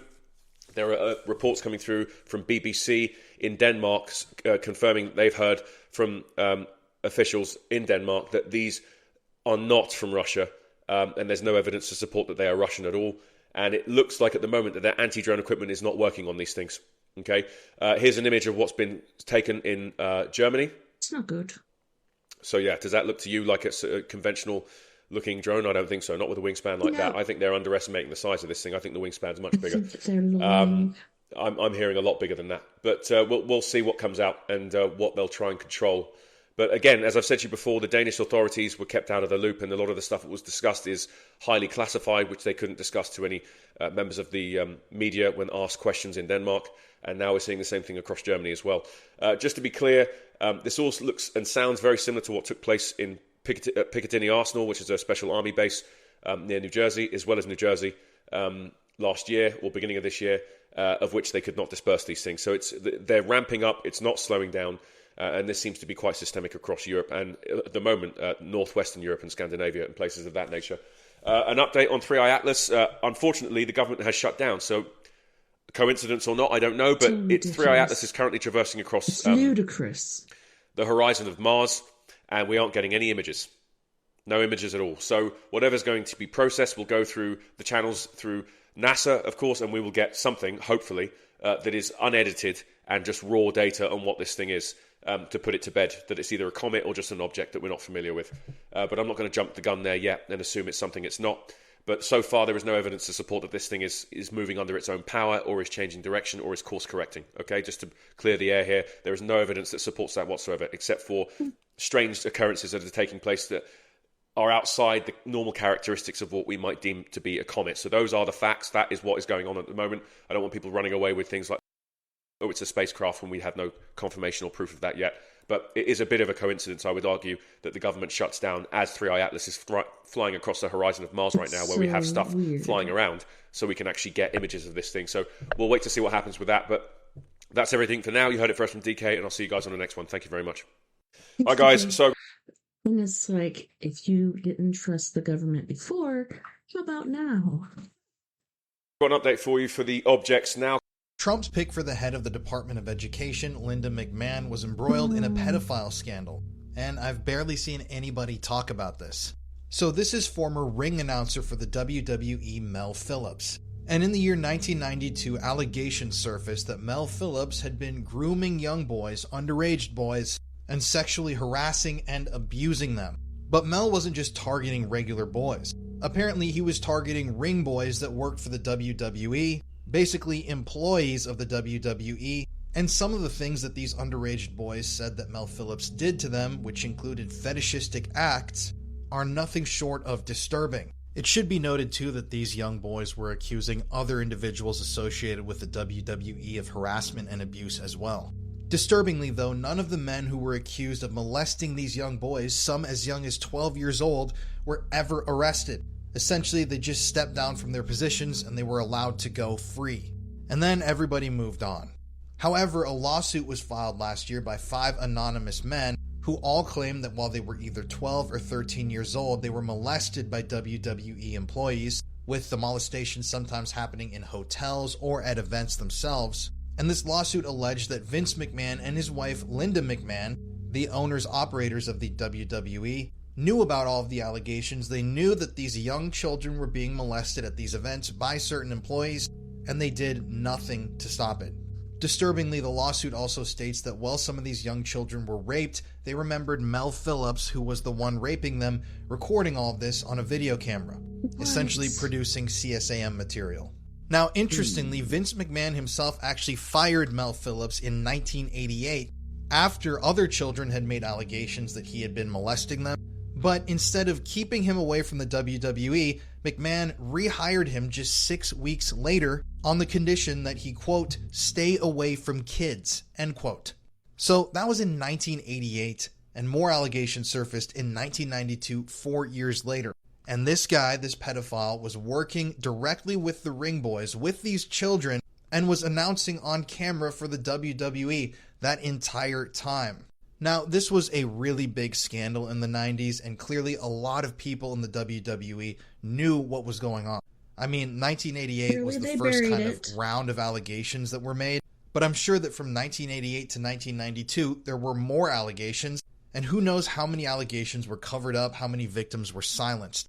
Linda McMahon, though, was there the entire time at the top of the kingdom with her husband, Vince, who, let me remind you, rehired a pedophile on the stipulation that he stay away from kids. Pretty disturbing that she's been hired to lead the Department of Education, right?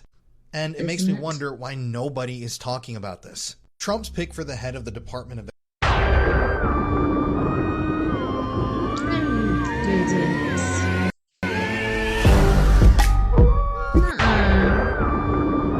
You're so full of it. The lady explained to me that in April of... If that's true about the Conjuring House and Spirit Halloween, I'm going to be very upset. 26, there would be an alignment where this star, which is a blue star, of Regulus appears on the horizon in front of the Sphinx, and it would be red.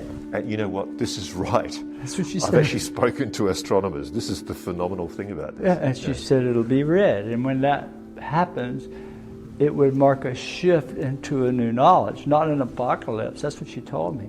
It doesn't mean Jesus is coming back. There's a new knowledge that's coming. What is that? Is it under the pyramids they've discovered something? Is it the Hall of Records? Is it Wasn't the pyramids it was disclosure? So in April 2026, there will be a new knowledge bestowed upon humanity when the regular star lines up with the Sphinx's gaze. Although Chris Bledsoe's information that he's given us, apparently it will be presented as red, although the regular star system is blue. So what's going to happen there, we're not entirely sure. Now, everything that's going on across the world at the minute, from disclosure to the UFO activity to the sun in its 11th year solar cycle, solar maximum, scientists, astronomers and things of that nature are saying that the sun is waking up and pushing out all sorts of energy, firing coronal mass ejections towards 3i Atlas, interacting with our planets as a whole, lots of different things going on, whether that's an energetic thing, I don't know, frequency datas are changing, people are waking up. Now if we're looking through history as well, when we've had interstellar comets, much like Oumuamua, when Oumuamua arrived a few months later, we had the first introduction of UFO disclosure, mate, right? Of the Tic Tac UFOs and things of that sort of nature. Then we had Borisov, and then a few months later after Borisov, we had COVID-19, and not so much COVID-19 happened because of Borisov, but people started to question the narrative, right? People started to wake up at mass. It's the first time the switch flicked. Now, 3i Atlas, now we've had crazy disclosure with 3i Atlas and all sorts of the mad things that are happening. Global unrest, change is coming, and people are waking up at mass even more so, along with the energies that are going on across all sorts of every planet that we have, the sun itself, and we've had crazy auroras, energy firing at our blooming planet all year, and UFO activity has spiked through the roof. Now we have April 2026 around the corner, right? Something major apparently is going to be revealed. So, I love Chris Bledsoe. I've been following him for so long, and I kind of trust some of the information that he's given, right? And his book, UFO of God, is also amazing, so go check it out. What do you guys think, man? You think this is something that's actually going to happen, or more stuff to throw into the mix, mate? I don't know. The ladies explained to me. They know that we're coming into this time of purification, and that people need to live in more of the Hopi way. And the Hopis are the messengers of this. I mean, that's their job. That's why they were preserved. That's why they're still so influential. That's why that Four Corners area is protected the way it is. The Great Spirit is protecting them and their message because their job right now is to get this. Sorry. The Great Spirit is protecting them and their message because their job right now is to get this message out. Before, it wasn't. That's why they're still so influential. That's why that Four Corners area is protected the way it is. The Great Spirit is protecting them and their message because their job right now is to get this message out. Before, it wasn't. But they were supposed to let what's happening happen because it's a test to see how everyone does. And then when it gets to a certain point, they're supposed to come out with this message and the world's supposed to hear it. If you wonder why it seems like America is kind of the focal point of everything right now, if you think about it geographically, on one side of America, in the Pacific, you had Lemuria. On the other side, in the Atlantic, you had the Atlanteans. Both those civilizations fell, and people went in different directions. And now, according to the Hopi prophecy, they're all coming back to this land. And this land now is the sacred land that's going to be the battleground. This is like a laboratory here to see if we can pass this test. So what is the test? The test is to see if we can bring all of the stuff from the Atlantean times and all the stuff from the Lemurian time and blend it. Lemuria as being the heart and the spirit. And then you look at Atlantis as being the mind and the strength. And there's the male, and the other side is the female, or the yin to the yang, or the masculine to the feminine. So what we're supposed to do here, figure out a way to balance it in a way that we can use it in harmony with Earth. They know that we're coming into this time of purification, and that people need to live in more of the Hopi way. And the Hopis are the messengers of this. I mean, that's their job. That's why they were preserved. That's why they're still so influential. That's why that Four Corners area is protected the way it is. The Great Spirit is protecting them and their message because their job right now is to get this message out. Before, it wasn't. But they were supposed to let what's happening happen because it's a test to see how everyone does. And then when it gets to a certain point, they're supposed to come out with this message and the world's supposed to hear it. If you wonder why it seems like America is kind of the focal point of everything right now, if you think about it geographically, on one side of America, in the Pacific, you had Lemuria. On the other side, in the Atlantic, you had the Atlanteans.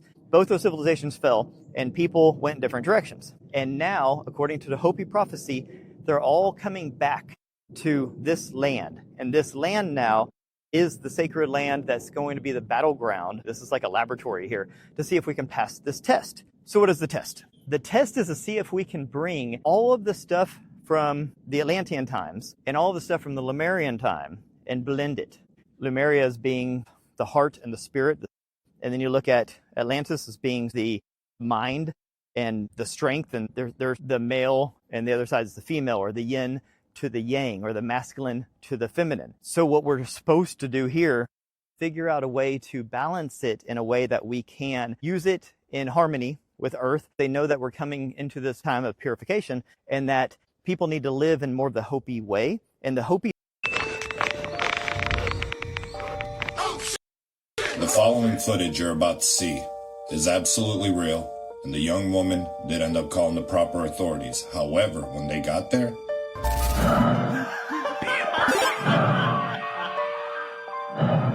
nobody was to be found. However, this reminds me of a story that happened in Charleston, West Virginia. So a woman named Fabienne Witherspoon was on her way home from her cousin's or her friend's house. I forget which one, but it really doesn't matter. As crazy as this gets, she sees a young man standing out with a sign asking for food and money. So Fabienne, being the nice lady that she is, she decides, okay, I'm gonna help him out. She walks up, she's like, are you hungry? Are you hungry? Do you need anything?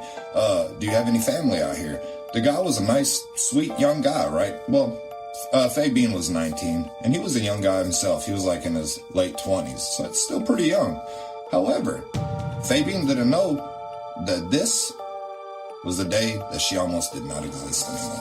Oh, shit! So, Tommy Lynn Sells, if you want to know who that is a serial... You know what I'm saying? I can't say it because of the platform. So this serial hobbyist decided that he's going to follow her home. However, Fabienne was lucky enough to fight back. Within that process, she didn't know that she had... Dude's in prison now. But that just goes to show you cannot always be nice to everybody, especially if you're alone at night, because you never know what somebody's true intentions are. So Tommy Lynn Sells credited himself and helped the police uncover 50 missing persons. Use your imagination. You know where this is going.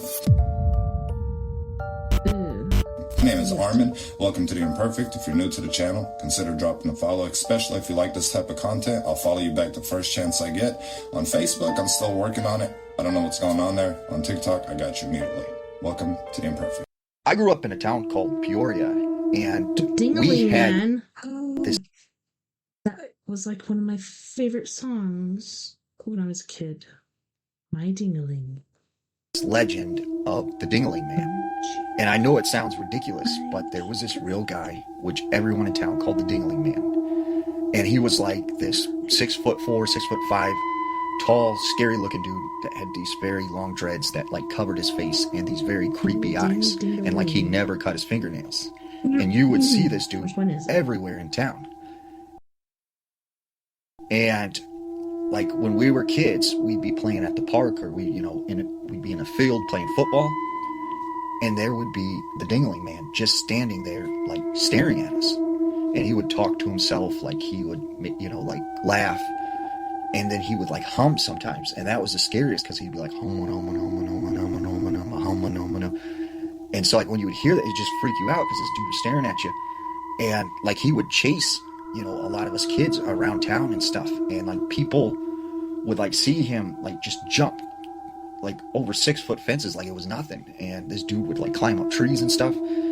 And one story that I heard about the Dingling Man that's probably the creepiest was there was this kid, he was coming home from school, he unlocks his front door, goes inside, goes upstairs, and when he gets ready to go into his bedroom and he turns, there is the Dingling Man standing by his window with the window like wide open, and he's sitting there going like humming. And so this kid just like ran downstairs, runs out the front door, and his dad like right at that time pulled up from work, and he's like, Dad, like the Dingling Man's in my room. And so like the dad grabs a baseball bat and he goes into the house, goes upstairs into his room, and like he's gone. But he could see that the window was open, so he knew someone was in his room, and so he locked all the windows and the doors. I grew up in a town called Peoria, and the European Space Agency might have just showed us something they weren't supposed to. Since the US government conveniently shut down just days before the Mars flyby of 3i Atlas and told us they're not going to give us updates on it anymore, the good old ESA released this video just a few days after it flew by Mars. Okay, so we saw a video like this earlier, and I'm like, what?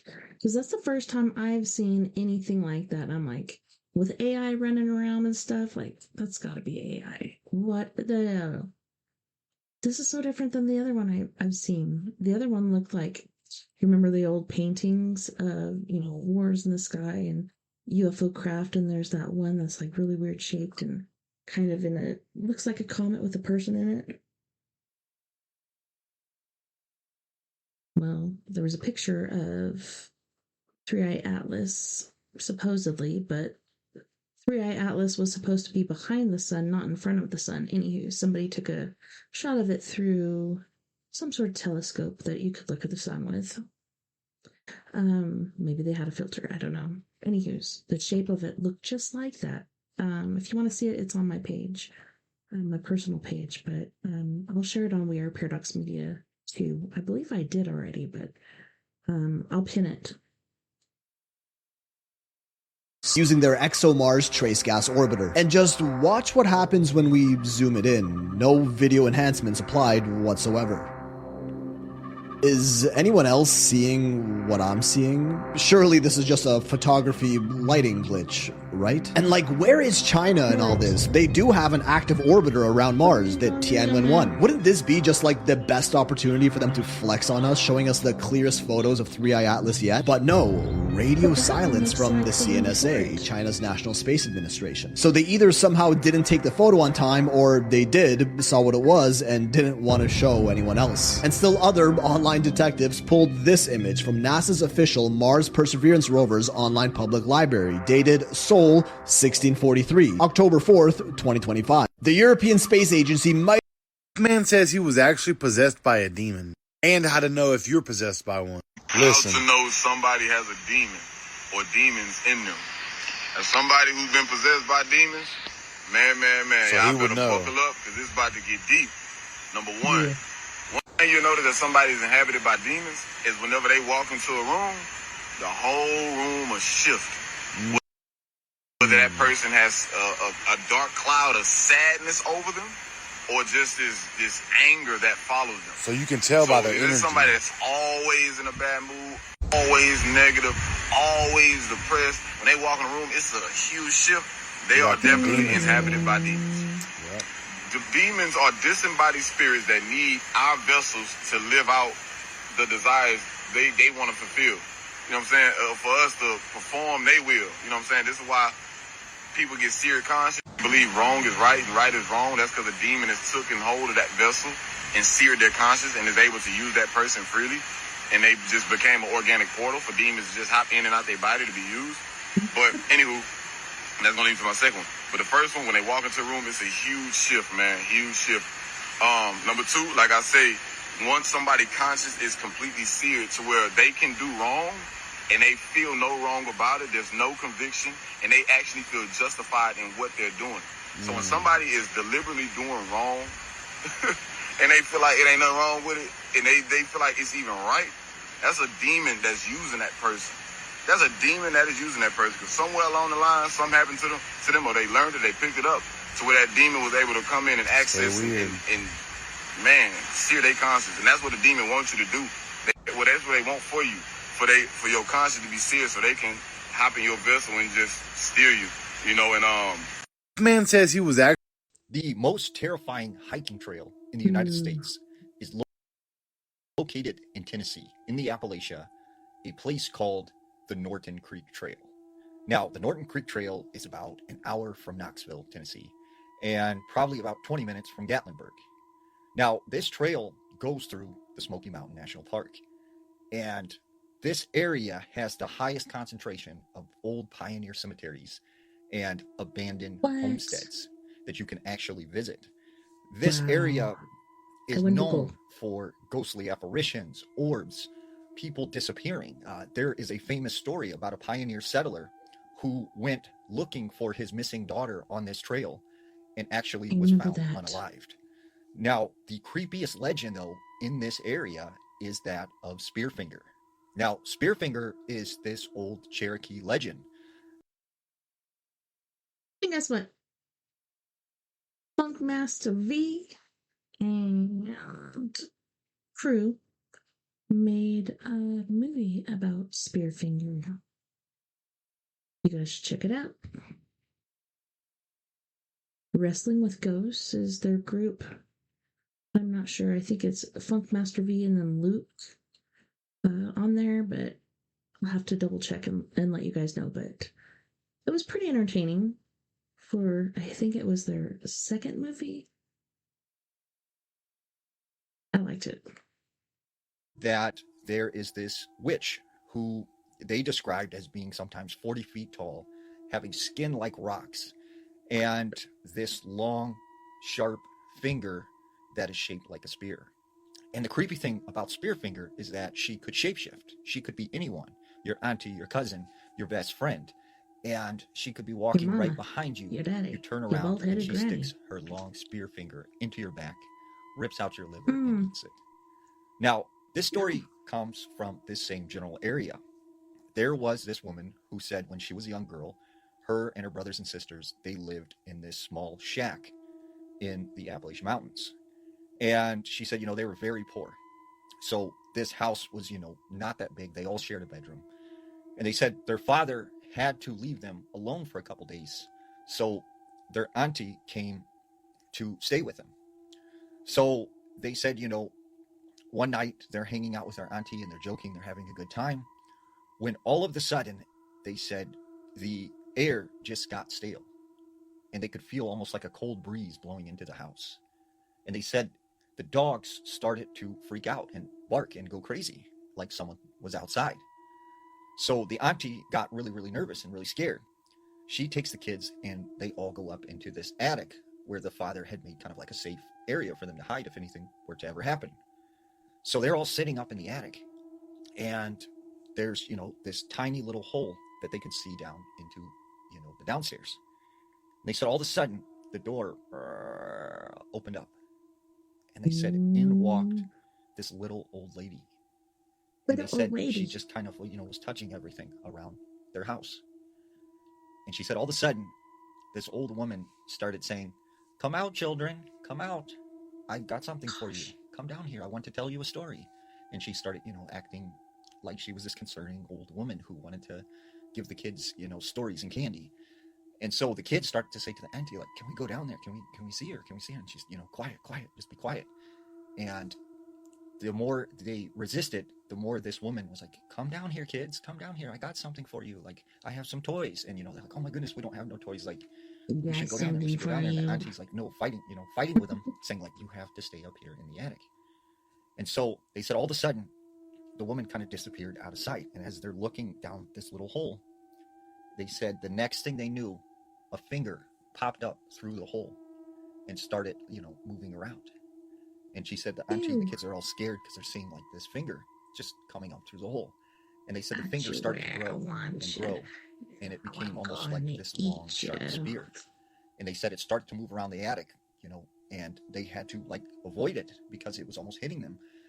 And the auntie just started saying these prayers like over and over again. And they said all of a sudden it was like, boom, like they had woken up from a dream. This old woman was gone. The air seemed normal.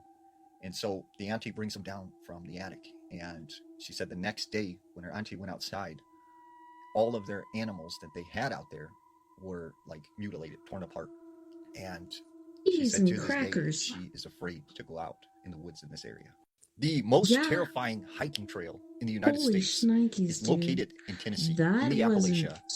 Little girl was abducted by her uncle, who is a registered schmegs offender, and the police think she may be in danger. On September 11th, 6-year-old Ruby disappeared from her grandparents' home after school at 3:39 p.m., and her family reported her missing at 4:42. Ruby's family did not immediately tell the police until hours later, around 10 p.m., that they suspected her uncle Jordan had taken her from the home. Police spent hours on the ground searching for a child they thought had wandered off, when the family knew the entire time she'd been taken by her uncle, who they know is a registered schmegs offender. At that point, the search was stopped, and investigators called in the FBI for more assistance, and an Amber Alert was issued. Ruby has now been missing for 3 days, and a new report says that Ruby was last seen at her grandmother's house after school, and white pickup truck thought to be driven by Jordan stopped by the house briefly before leaving, and Ruby has not been seen since. 34-year-old Jordan Cole has a prior conviction from 2008 for essaying a younger cousin, and the police are very concerned about his significant history. And according to the Wisconsin Registry, Jordan's primary address is listed the same as Ruby's grandmother's house where Ruby lives. The fact that her family withheld information from the police, hindering their investigation for hours, is very concerning to me. But the family did tell the police that Jordan has a very close relationship with his niece. Oh, I bet he does, clearly. Stop protecting predators and start protecting children. Ruby is a white female, 6 years old, 4 foot tall, 100 pounds, with brown hair and green eyes. She was last wearing a lavender dress with smiley faces and wearing white Lilo and Stitch shoes. Jordan is white male, 6'3", 250 pounds, red hair, red beard, blue eyes. He has several tattoos, including a peace sign and other animals. Jordan is thought to be driving a white 2001 Ford F-250 pickup truck with Wisconsin license plate WC2249. It has a toolbox and peeling paint. Y'all, please take a good look and share this video, because we all know how this story will end if they don't find them in time. Little girl was abducted by her uncle, who is a registered schmegs offender, and the police think she may be in danger. On September 11th, 6-year-old Ruby disappeared from her grandparents' home after school at 3:39 p.m., and her family reported her missing at 4:42. Ruby's family did not immediately tell the police until hours later, around 10 p.m., that they suspected her uncle Jordan had taken her from the home. Police spent hours on the ground searching for a child they thought had wandered off, when the family knew the entire time she'd been taken by her uncle, who they know is a registered schmegs offender. At that point, the search was stopped, and investigators called in the FBI for more assistance, and an Amber Alert was issued. Ruby has now been missing for 3 days, and a new report says that Ruby was last seen at her grandmother's house after school, and white pickup truck thought to be driven by Jordan stopped by the house briefly before leaving, and Ruby has not been seen since. 34-year-old Jordan Cole has a prior conviction from 2008 for essaying a younger cousin, and the police are very concerned about his significant history. And according to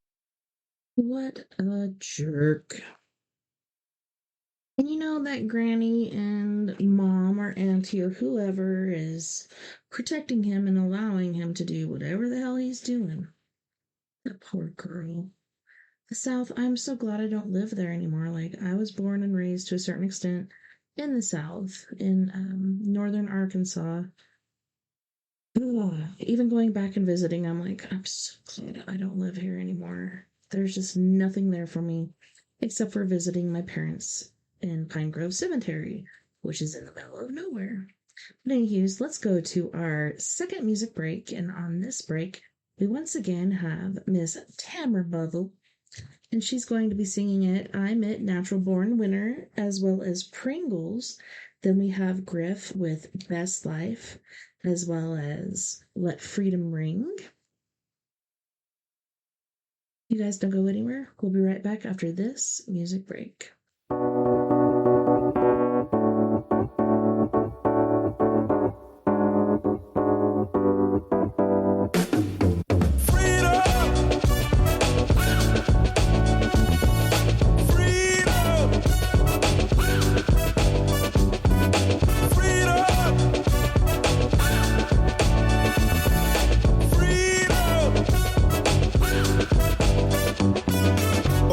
Okay, yo, here's the scoop. You can still be a slave, you're whipped and loop. That's the truth. Got big houses, nice cars. That's real cute, but that doesn't mean nothing. You ain't free to choose. When I say free to choose, no alarm clock, don't gotta hit the snooze. The world is backwards, I'm so confused. They say freedom of speech, but when you speak your mind, they blow a fuse. Just being honest, common sense ain't common. It's kind of ironic. My freedom, recently bought it. Now I'm a target. If I do the wrong thing or say the wrong thing, come on, man. Let freedom ring. Yeah.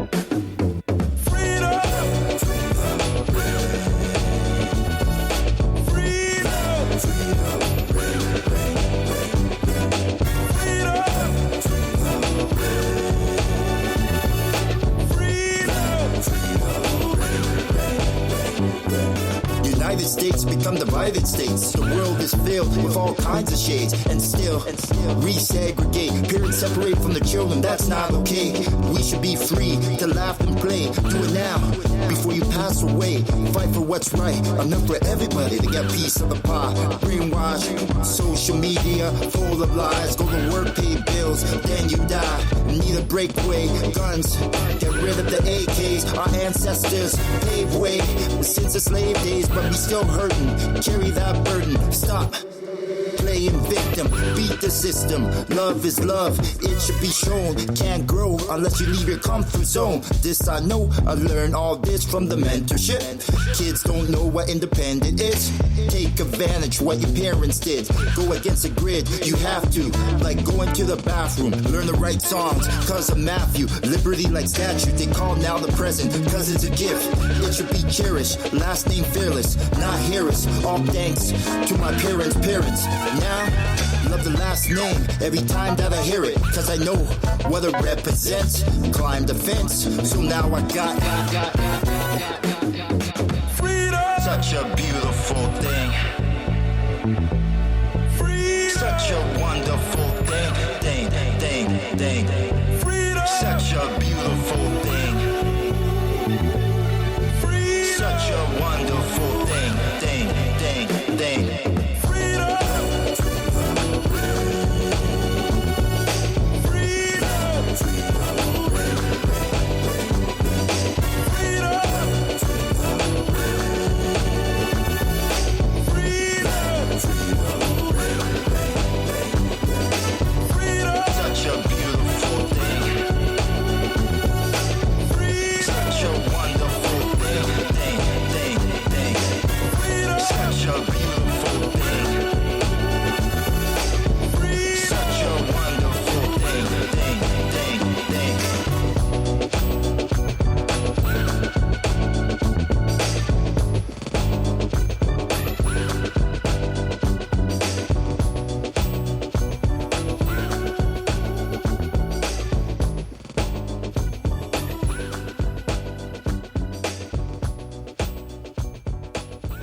Just make hits. You won't do all that posting naked pics for likes, and I ain't make this up. I can't fake this. Seeing it, loving it, feeling it, breathing it. Saying it, doing it, running it, barely. I'm a natural winner. I'm the one that you invite to meet your parents for dinner, cause I can take a couple L's and I'ma bounce right back. Just so you and all your friends can hit the bounce like that. Cause I'm seeing it, loving it, feeling it, breathing it. Bentley. I'm a natural winner. I'm the one that you invite to meet your parents for dinner, cause I can take a couple L's and I'ma bounce right back. Just so you and all your friends can hit the bounce like that. Cause I'm a lover and a fighter and a giver and a pleasure and pain and boss deliver it out. Yet I make this look real easy. Everybody hate Chris, but I'ma win like Breezy. But I started later on the way to the top and can't stop, so don't push not one button on this elevator. They try to push my buttons to start levitating, rise above it all. I can tell that you fake when you shaking my hand and the smile on your face shows me even you're greeting and meeting and love is hating. I'm actually amazing, but modestly saying I ain't waiting for cosigns or playlists, cause I ain't nowhere close to my greatness. I don't do all that boasting, just make hits. Yo, I don't do all that posting, naked pics for likes, and I ain't make this up, I can't fake this. Seeing it, loving it, feeling it, breathing it. Saying it, doing it, running it, Bentley. I'm a natural born winner. I'm the one that you invite to meet your parents for dinner, cause I can take a couple L's and I'ma bounce right back. Just so you and all your friends can hit the bounce like that, cause I'm seeing it, loving it, feeling it, breathing it. Saying it, doing it, running it, Bentley. I'm a natural born winner. I'm the one that you invite to meet your parents for dinner, cause I can take a couple L's and I'ma bounce right back. Just so you and all your friends can hit the bounce like that, cause I'm the one you gon' call when you're lonely. I'm the new girl on the block, you gon' show off to your homies. I'm telling you now, we gon' vibe in the booth. How you crave another feature like I'm your sweet tooth. All my people wanna see me shine, but I don't pray for you to fall, cause I don't play with karma. When I slide through, it's gon' be bad timing. Like, watch out, little homie, watch out. I'm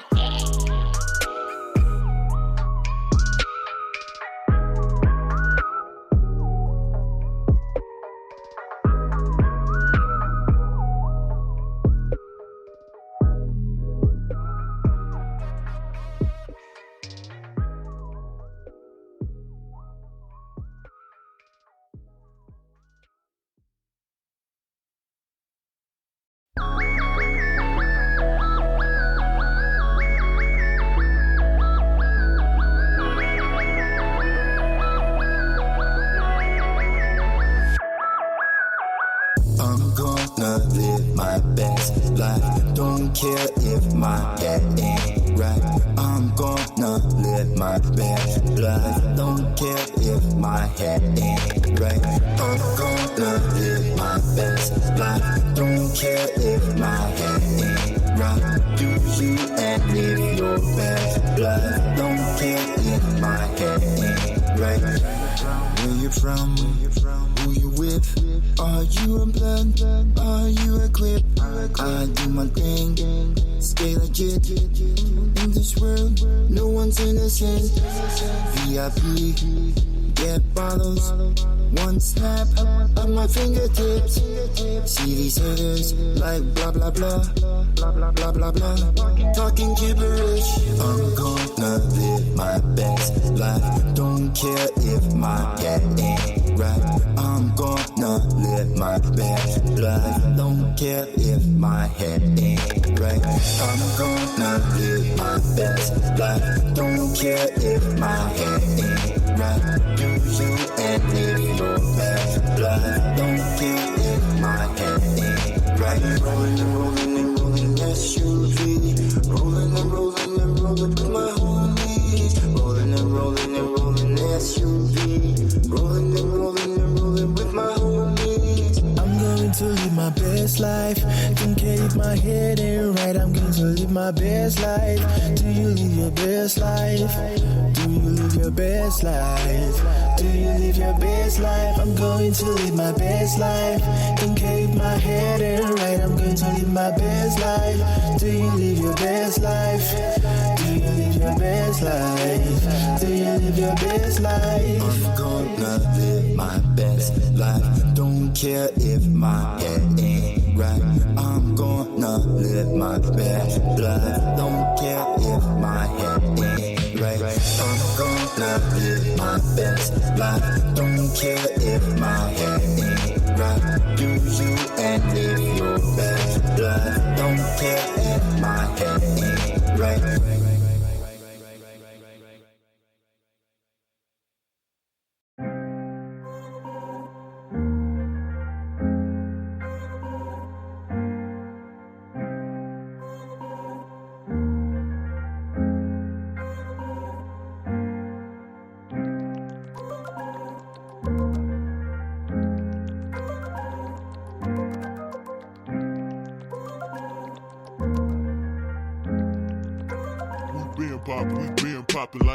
Pringles in the can, all the money really got me dancing. Pringles in the whip, I be stacking them chips like Pringles in the can, all the money really got me dancing. Big baby money grip, I be stacking them chips.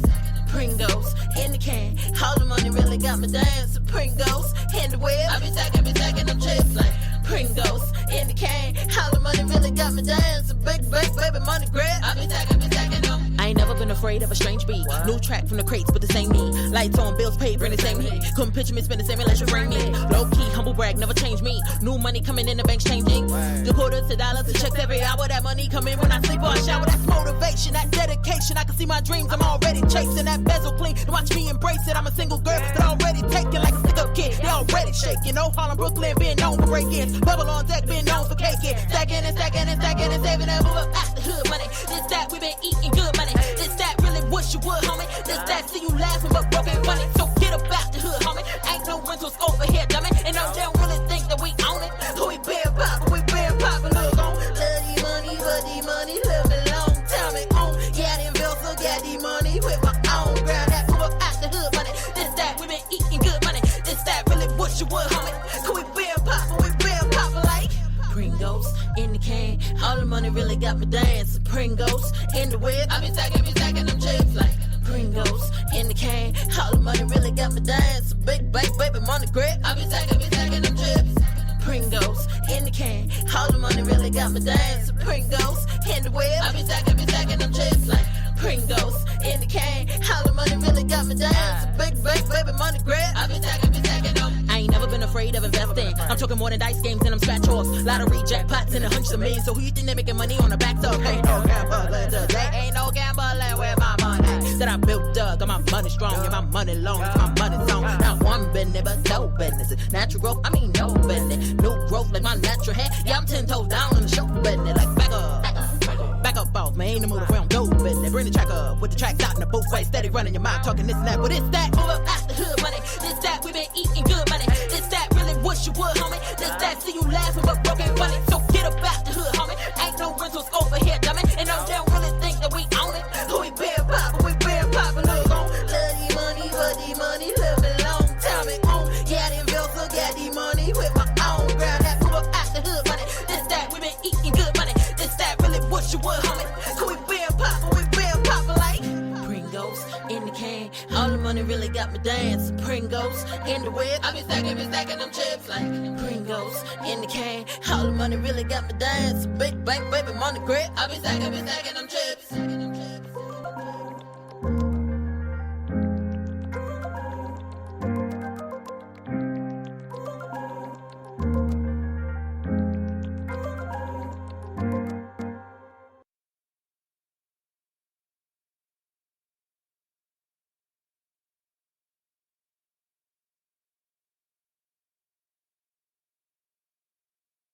Welcome back, and thanks so much for hanging out with me tonight on We Are Paradox Media's Late Night in the Rockies.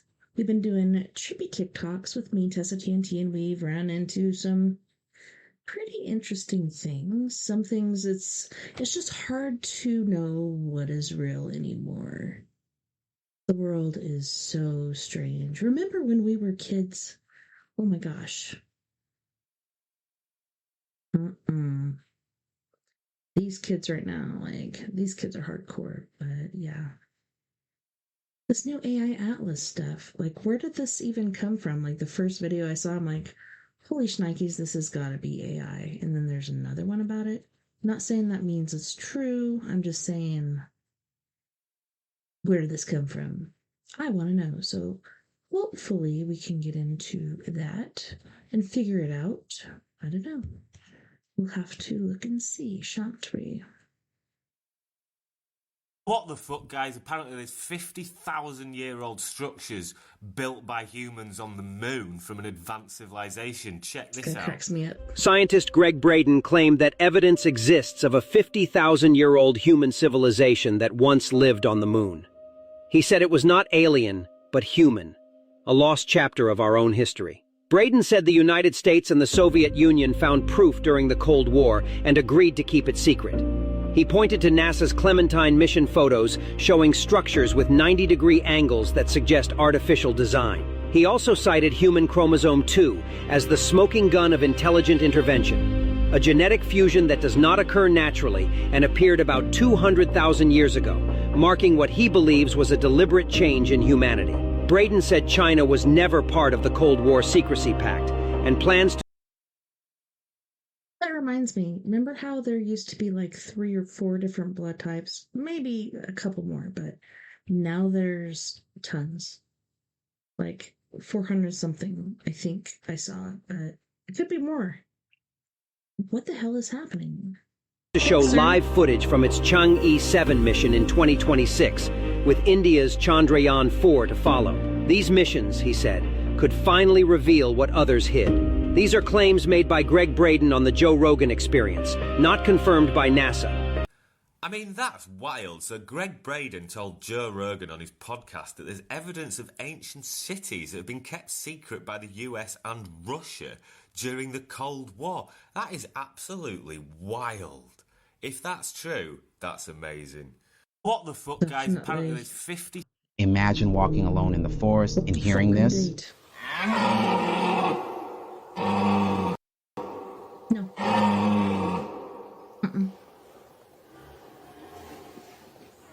Purple packed another pair of pants. I'll need a new pair of breeches. Holy shnikes. You can hear it moving At around first, in there. it sounds like some kind of beast, low, guttural, echoing through the trees, each roar shaking the ground. Some viewers insist it's just a moose or a red deer calling during mating season, but hunters warn that during this time, they can be unpredictable and deadly. Others say it doesn't sound natural at all, more like something out of Jurassic Park or a cryptid hidden deep in the woods. Many pointed to Appalachian and Slavic legends of the Wendigo or Leshy, creatures said to mimic the cries of animals to lure people closer.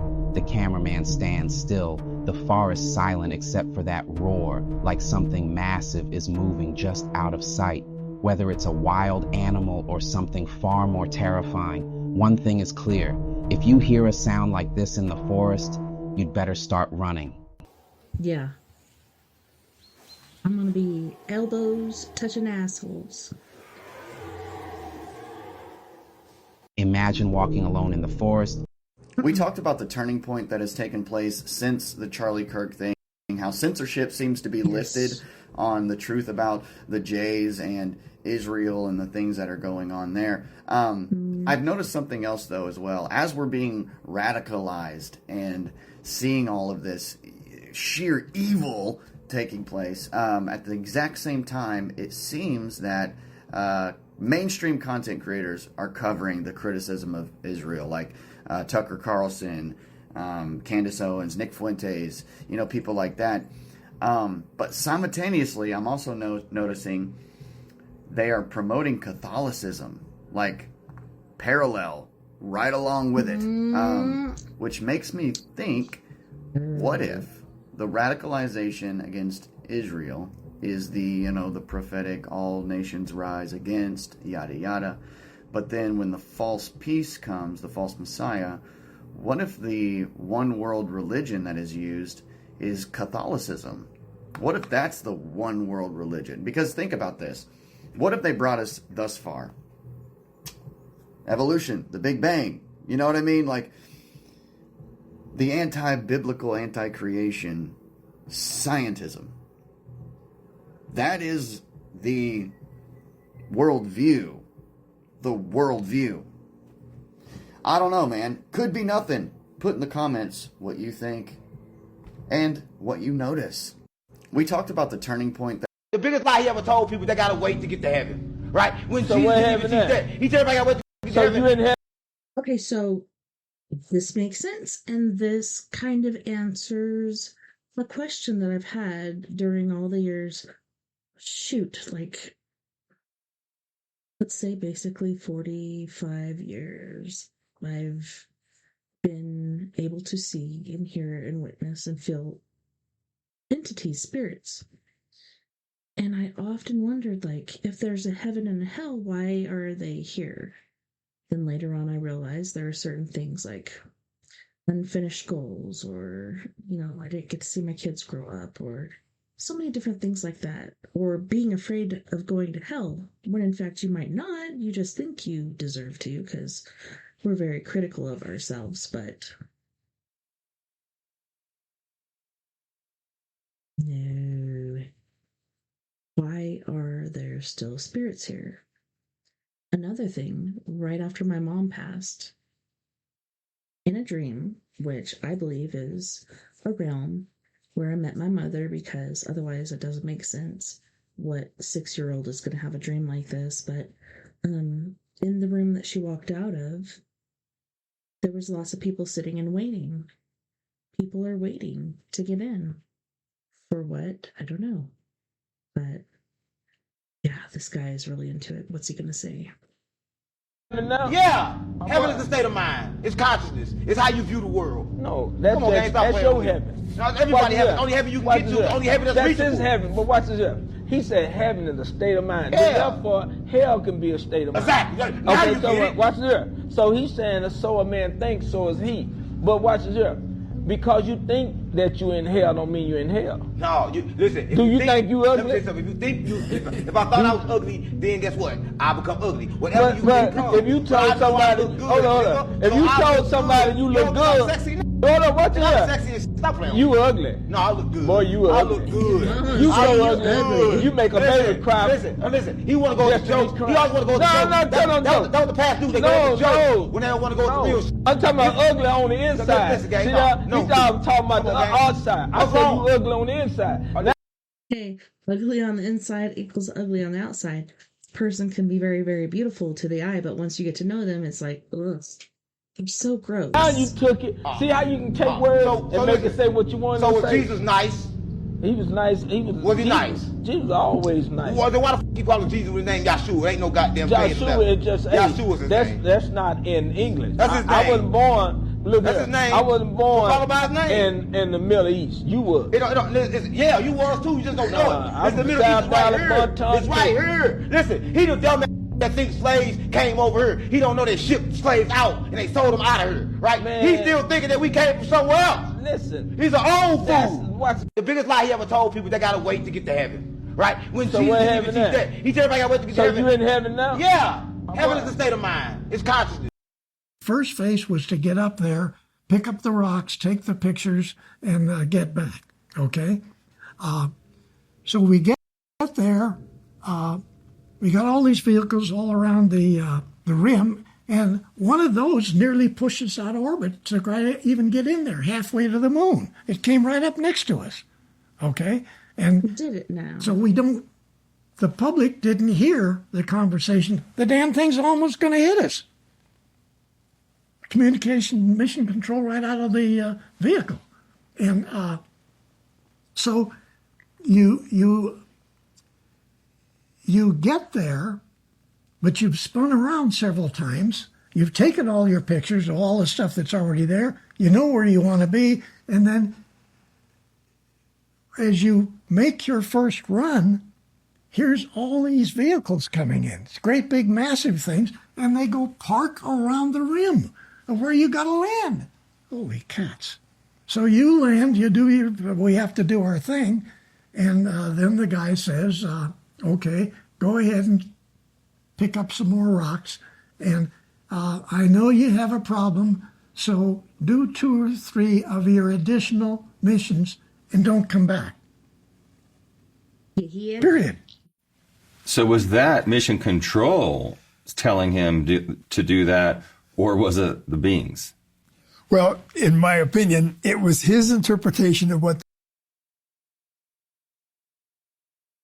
Oh no. Oh no, you don't. Not allowed. The beings wanted. The mission control was not involved in that kind of remark.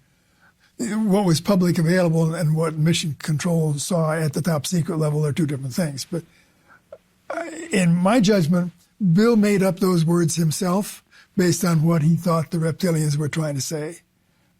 I don't think you'll find in any NASA communications, even top secret, that they have a record of the reptilians saying anything. That would be my guess. Did Bill know about any other secret Apollo missions? Bill never talked to me about other missions except the plans that were done in Rocketdyne when he went to Rocketdyne, which were very extensive and long range. They were going to use the Nova craft, which were basically hydrogen-oxygen vehicles, to try to go to the nearest stars. But that, in my opinion, makes no sense. He did not imply to me that NASA had secret Apollo missions that he didn't know about, or that there were any. His view was that he knew all about the Apollo program and that there was no top secret part of it in terms of who went where. Was he aware of any anti-gravitic craft at that time that were being used secretly? The thing that puzzled me about Bill's long-range Apollo mission planning was that there were no indication of any anti-gravity units being involved.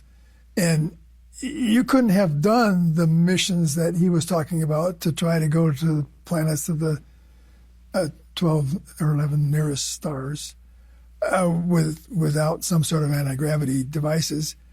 And the planning details that he was involved in at Rocketdyne did not have any of that in it.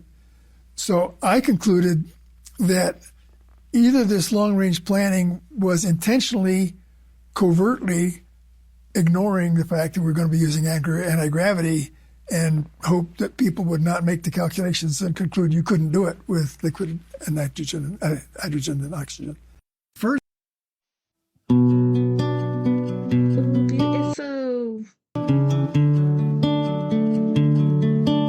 This looks like my area. Where is this?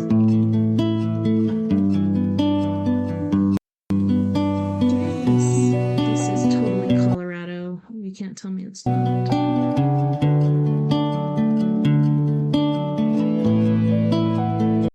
It's gotta be.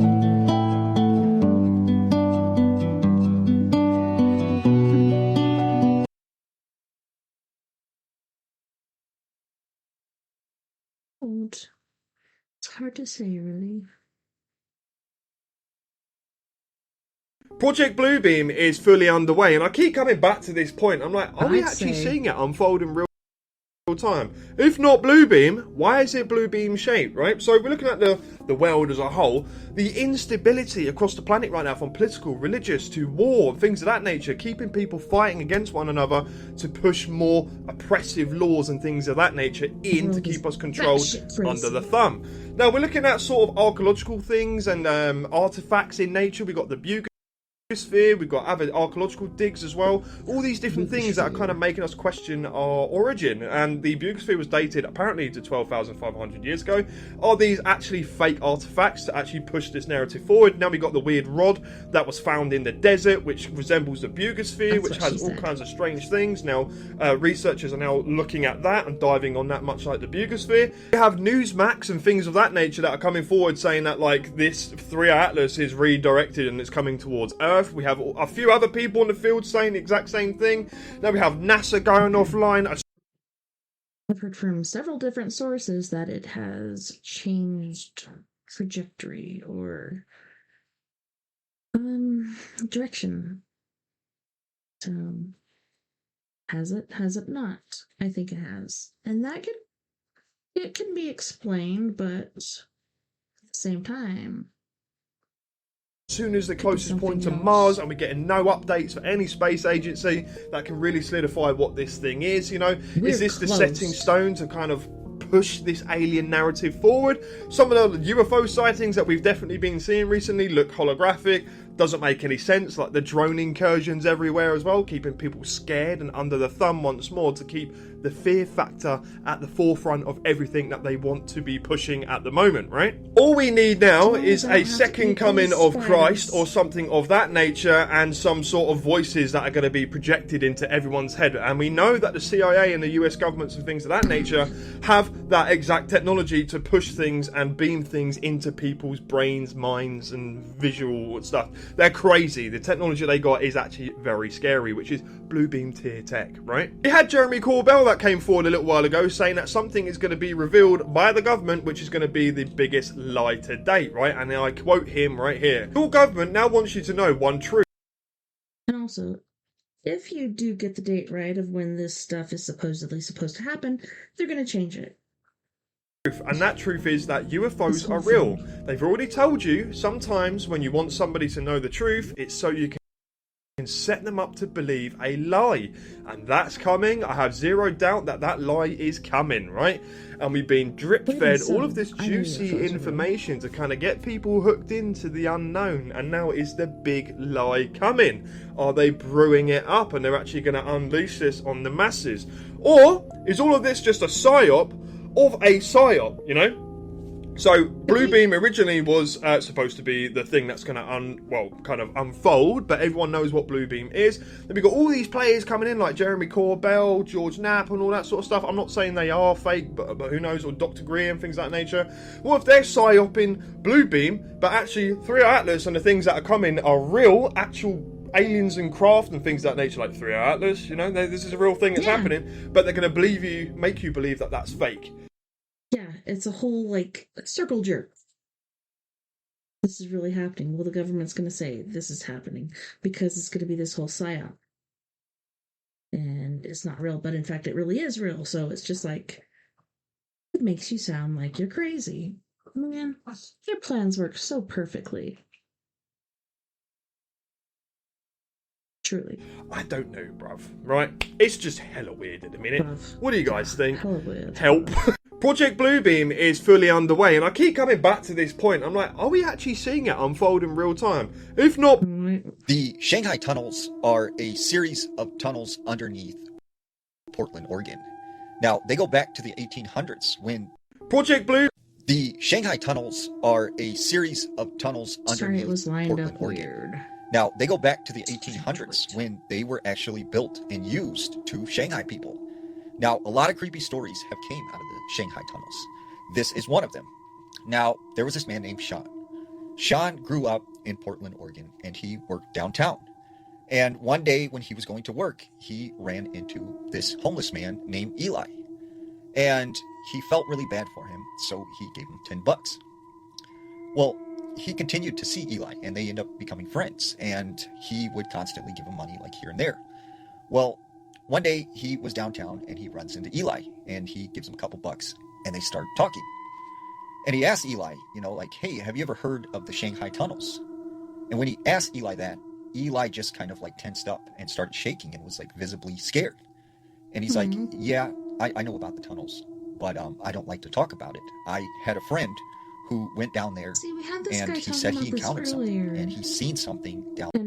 I thought he was going to go somewhere else, but this is kind of the same story in a different way. Like, I don't even know if he realizes that, but I think you're going to be okay with it, because I'm okay with it. Let's go on to the next thing. Y'all nasty. Did y'all see that woman talking about how her husband flicks doo-doo around the house and thinks it's funny? Like his actual crusty dingleberries. He picks them out and flicks them around the house, like on the bed, the floor, the sheets, everywhere. Says she got in the car and rubbed her hand across the console and something stuck to her hand, and when she smelled it, she gagged. He flicking them in the car too. I'd be in jail. Ain't no love strong enough, baby. I ain't doing it. He used her towel after he took a shower and left skid marks on it. Are you be so fucking for real? She said she has to beg her husband to even take a shower, and when he does, he's still so dirty that he leaves skid marks on the towel afterwards. He talking about she never wants to go down on me. I wonder why. You smell like doo-doo. I sort of look like I'm wearing a mask of my own face with all of these patches on. But it is the perfect time to tell you an array of horror films that I think you should watch this spooky season. And because the people that are watching this are watching from all over the world, if a film tickles your fancy, I would recommend that you type it into justwatch.com and that'll tell you where you can find it in your region. We're going to start with the classic Dog Soldiers, the best horror film of all time, the best werewolf movie of all time, and one of the best films ever made, and I will not hear a bad word against it. Dog Soldiers is scary, it is funny, you fall in love with the characters, you don't want anything bad to ever happen to them. There's a dog, what more can you want? This film is criminally underrated, and I genuinely think I've seen it at least 20 times.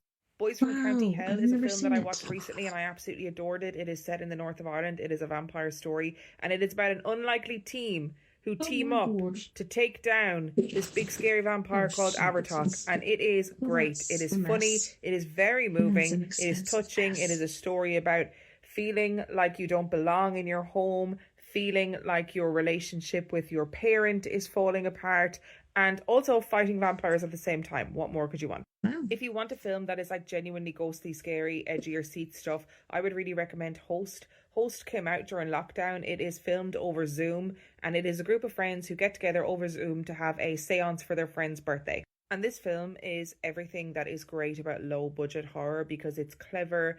It is Soldiers, the best horror film of all time, the best werewolf movie of all time, and one of the best films ever made. And I will not hear a bad word against you in your home, feeling like your relationship with your parent is falling apart, and also fighting vampires at the same time. What more could you want? If you want a film that is like genuinely ghostly, scary, edge of your seat stuff, I would really recommend. And this film is everything that is great about low budget horror, because it's clever. It is genuinely edge of your seat scary. You are constantly watching every screen on that Zoom to try and figure out where the next scare is coming from. It is so worth a watch. If you haven't seen it, check it out. Now, I know this film isn't going to be everybody's cup of tea, but absolutely shush yourself, okay? Because Creep from 2004 is great. You've got a scary creature on the London Underground, in the tunnels under London, that is kidnapping people. What more could you want? This film also stars Sean Harris, who I genuinely think is one of the best actors of this generation. I'm not even exaggerating when I say that. And Sean Harris also stars in the next film that I'm going to recommend, which is Possum. Now, we are moving into territory which is much more darker and psychological. And Possum is all about a puppeteer who is somehow disgraced. We don't really know how. And he returns to his hometown. And genuinely, when I watched this film, I sort of sat staring into space for about a week afterwards. It is traumatizing, it is scary, it is dark, it is psychological. Sean Harris, again, is brilliant in it. And we're sticking with the theme of films that make you want to stare at the wall in silence. Saint Maud. Oh, this film did things to me. Saint Maud is a horror film that is all about the fragility of the human condition. And genuinely, I don't think a horror film has impacted me in the way that Saint Maud did, for real. And Morfydd Clark's performance in this film is genuinely outstanding. And I wanted to add an honourable mention here for Horse Girl, which stars Alison Brie. It came out, I think, in 2020 as well. In the same vein as Saint Maud, we are kind of watching a woman dissolve into psychosis. And honestly, this film stayed with me for ages. And I don't think it gets the credit that it deserves.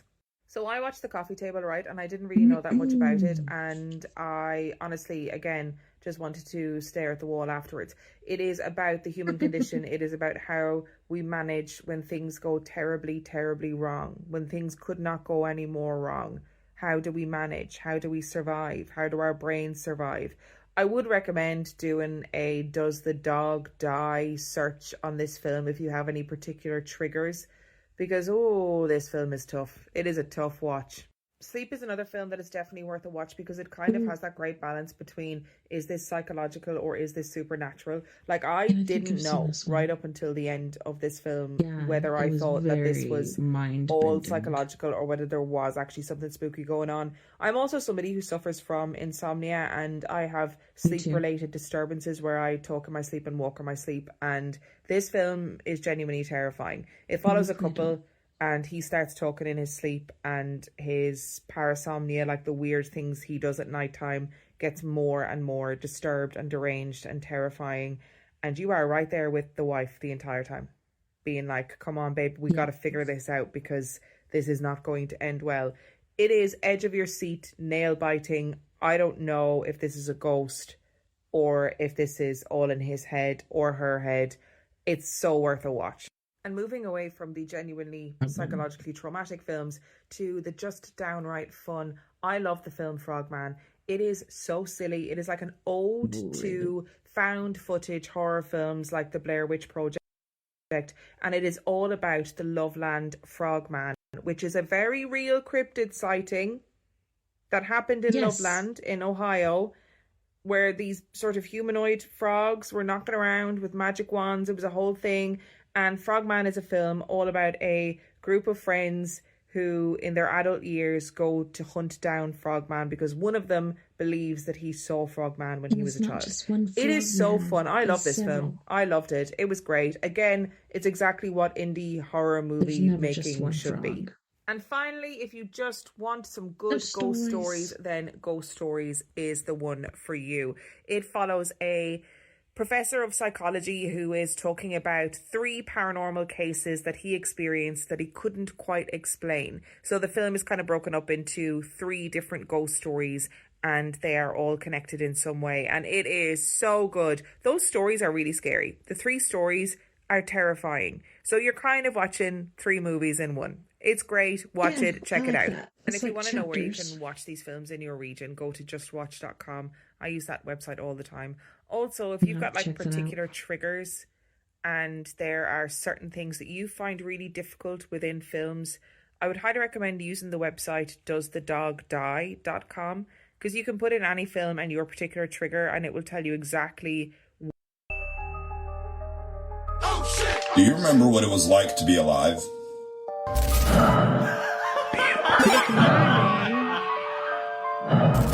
So there's this theory that we live in a black hole. That we're all dead, essentially.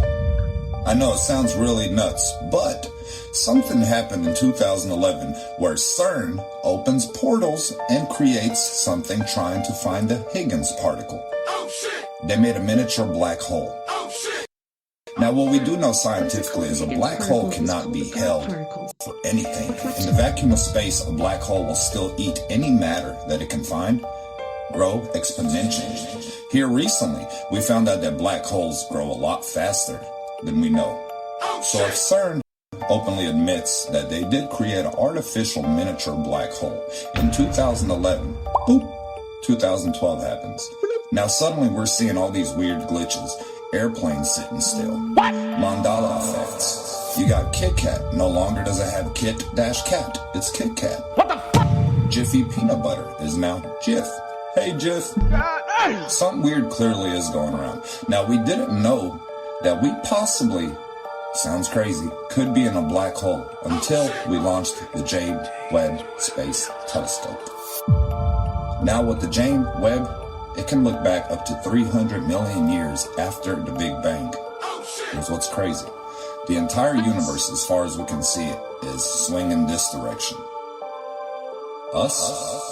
We're witnessing something like Event Horizon, which is what's around the black hole, and once it's there, nothing can escape it. We're spinning this way. What the fuck?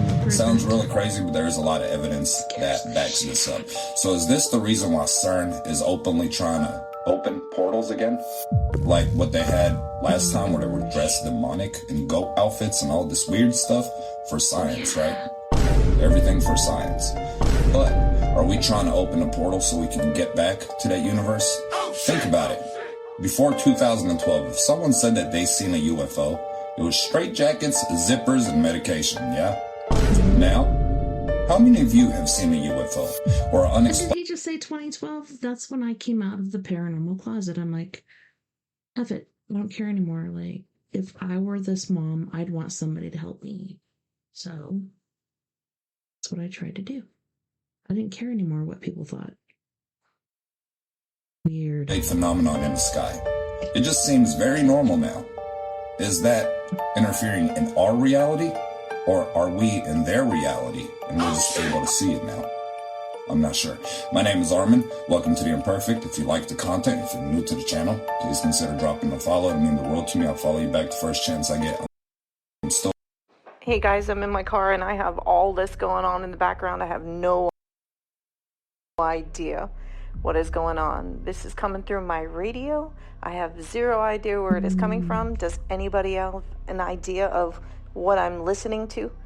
Please let me know if you do. This is something I've never seen before, nor I'm not sure if I want to hear it again. If someone's trying to contact me, that'd be great. I would like to know if it's aliens or not.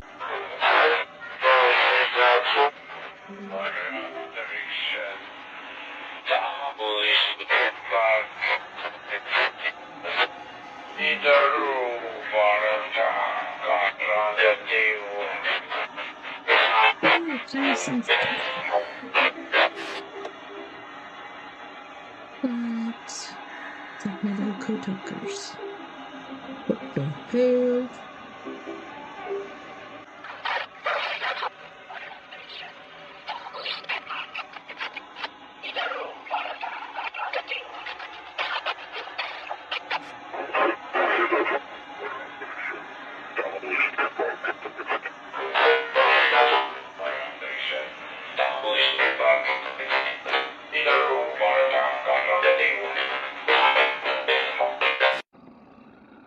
What the hell? There's something in my wall.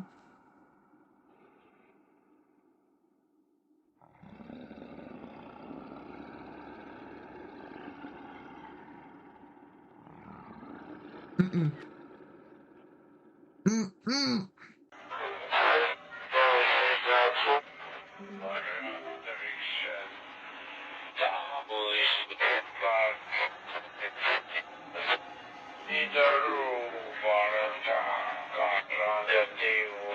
Arizona. That's not how you spell Arizona.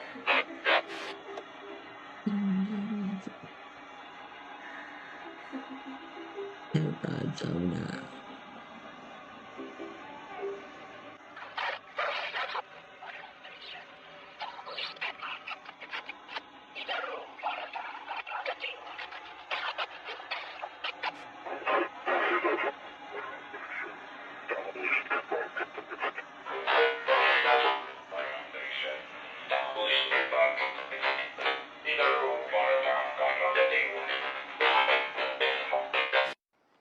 Hey guys, I'm in my car and I have all this going on in the background. I have no idea what is going on. This is coming through my radio.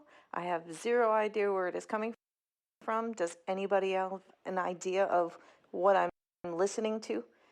Please let me know if you do. This is something I've never seen before, nor I'm not sure if I want to hear it again. If someone's trying to contact me, that'd be great. I would like to know if it's aliens or not. Hey guys, I'm in my... There was this Bigfoot researcher named Ralph. Now, Ralph had spent his whole life looking for Bigfoot. And he said, in all these years, he had never had an actual encounter. And he said that was really all he wanted more than anything was to experience firsthand Bigfoot. Now, he said he had heard about some Bigfoot sightings in northern Wisconsin near this Native American reservation. And so he made his way out to this area to stay for a couple of weeks. So he said when he got there, he met with this Native American man who knew the woods around this area pretty well. And he was talking with this guy, if I want to see, what you guys describe as Bigfoot, like where would I go? And so this guy, gets out a map and he says, I would check in this area and this area. Well, as Ralph is looking at this map, he notices there's an area that's circled and kind of crossed off. And Ralph's like, what is in this area? And he said, no, I don't talk about that. And he said, well, is there something there? And he says, look, do not go there. And he said, what do you mean? He said, that's where the young ones live. And he goes, what do you mean young ones? And he said, that's where the young ones of their kind, that is their home. They stay there. And it's a very dangerous place. Do not go to this place. So Ralph's like, okay, yeah, I'll stay away from there. But in his mind, he's thinking, for sure, I'm going to go and check this place out. So he sets off on this expedition through the woods. And sure enough, he makes his way onto the map to the area that's crossed out. So he said he gets there during the day and, he starts looking around this area, setting up equipment. He doesn't have any experiences. And he's like, maybe he was just trying to scare me because there is nothing here. I'm looking for signs of Bigfoot. I don't see any footprints, markings, anything that would indicate that he would be in this area. But he decides, you know what, I'll stay a night and see what happens. So nightfall comes and it's completely dark. He has nothing but a flashlight at this time. And he is just kind of, sitting around waiting for something to happen. Well, in his backpack, he had brought this recording of a baby crying because there was this theory that Bigfoot may respond to young children crying. So he plays this recording on this CD player he has, and you could hear a baby crying throughout the woods. And he said, it was such a still, calm night that it probably was traveling a very, very good distance. And he said as soon as he puts this sound on, right, he can hear something crashing through the woods, and it's coming right towards his direction. And he said in various other places around him, he could hear these crashing sounds. And then he proceeded to hear these really loud screams. And he said at this moment, he started to panic because he's like, oh no, what did I do? I'm out here all alone. This is crazy. So he said he got down on the ground and he just started bawling. And he's like, please, I'm sorry I came here. Please just leave me alone. Please. And he said the screams just kept getting worse and worse. And the only thing he could think of was just to walk on his hands and knees and kind of crawl out of this area. So he began crawling, and he said all around him he could just hear these things screaming and moving and running by him. And this whole time, it's completely dark. He doesn't want to turn on his flashlight and see what is out there. So he said he just kept crawling and crawling. And he said the next thing he knows, he felt what he thought was a weird rock. And he said he turned on the flashlight, and he could see that he was grabbing a very large, hairy foot. So he hurried up, turns off his flashlight, and he said he got up and he just took off running. And he said whatever this was, it just chased him the whole way, but it never went up to him or physically hurt him. It was just trying to scare him. And he said after he had made it a few miles away from this place, everything quieted down. And he said after that, he knew that Bigfoot was real, and he knew never to go back to that area again. What was this Bigfoot research? So they went to Earth, and we're right past the year 3000. He's coming in over Earth. There's no roads, there's no planes, there's no boats. So he thinks something terrible happened, and humans are gone. They're like, no, we evolved. Now we have what's called Human Plus. They have, under trees, like oak trees, cherry blossoms, different trees, have different types of beings, these human avatars. What he finds out is in the future, humans have evolved to where they don't need to be in the physical body anymore. So that instead of having out-of-body experiences, they have in-body experiences, right? There's this ring, kind of like Saturn's ring around Earth. And that ring is called the dorm. And that's where all the souls are, the human consciousnesses. And they're there in the non-physical. They've ascended to the point where they don't need the physical body. But they still use the physical body for certain things. They use it to produce loosh. They figured out what loosh is and what their role in the loosh production is. And also for R&R. And then also just for having experience. Producing qualia is like a subjective personal consciousness experience. So when you have an experience, you make a free will decision, it generates emotions and learning. That's qualia. And that's how we develop at a consciousness level. Okay, so they come in as souls, as consciousnesses, and they'll come down and they'll just kind of go into a body. And the same way that we would rent a car, I want to rent a Lamborghini this weekend and cruise around and have some fun. They would do that with the bodies. And when they describe these bodies, they always describe them as being in tip-top shape. I'm very lean, youthful, vibrant, healthy, muscular. So they went to Earth, and we're right past the year 3000. He's coming in over Earth. There's no roads, there's no planes, there's no boats. So he thinks something terrible happened and humans are gone. They're like, no, we evolved. Now we have what's called Human Plus. They have, under trees, like oak trees, cherry blossoms, different trees, have different types of beings. These human avatars. What he finds out is in the future, humans have evolved to where they don't need to be in the physical body anymore. So that instead of having out-of-body experiences, they have in-body experiences, right? There's this ring, kind of like Saturn's ring around Earth. And that ring is called the dorm. And that's... Hello, and welcome to all new and existing members of the We Do Not Care Club. Yo, big love to everybody that's here, everybody that's been here. The new Ed Gein series discusses in depth the crimes of Ilse Koch, a notorious figure in Nazism known as the Bitch of Buchenwald. And her story is even more disturbing in real life than it is on the show. So this is Ilse and her husband Karl Otto. Both of them were members of the Nazi Party in Germany. And in July of 1937, Karl Otto took control of the Buchenwald concentration camp.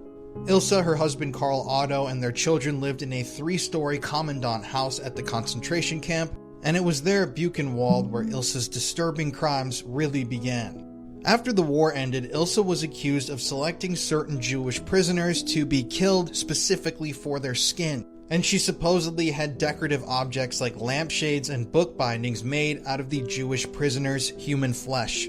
When the Buchenwald camp was eventually liberated, they found a collection of human organs that had been obviously taken from prisoners that were murdered and stored in bizarre ways.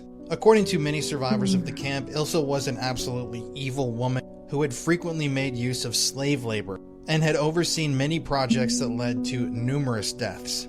Now, interestingly, even before the camp was liberated, Ilse's husband, Karl Otto, was arrested by German authorities and was actually executed there at the camp. And eventually, US authorities arrested Ilse in 1945, and she was convicted of crimes against prisoners at a military tribunal in Dachau. However, controversially, her sentence was reduced to just 4 years in prison for her alleged widespread, extremely disturbing crimes. So in 1949, Ilse was released.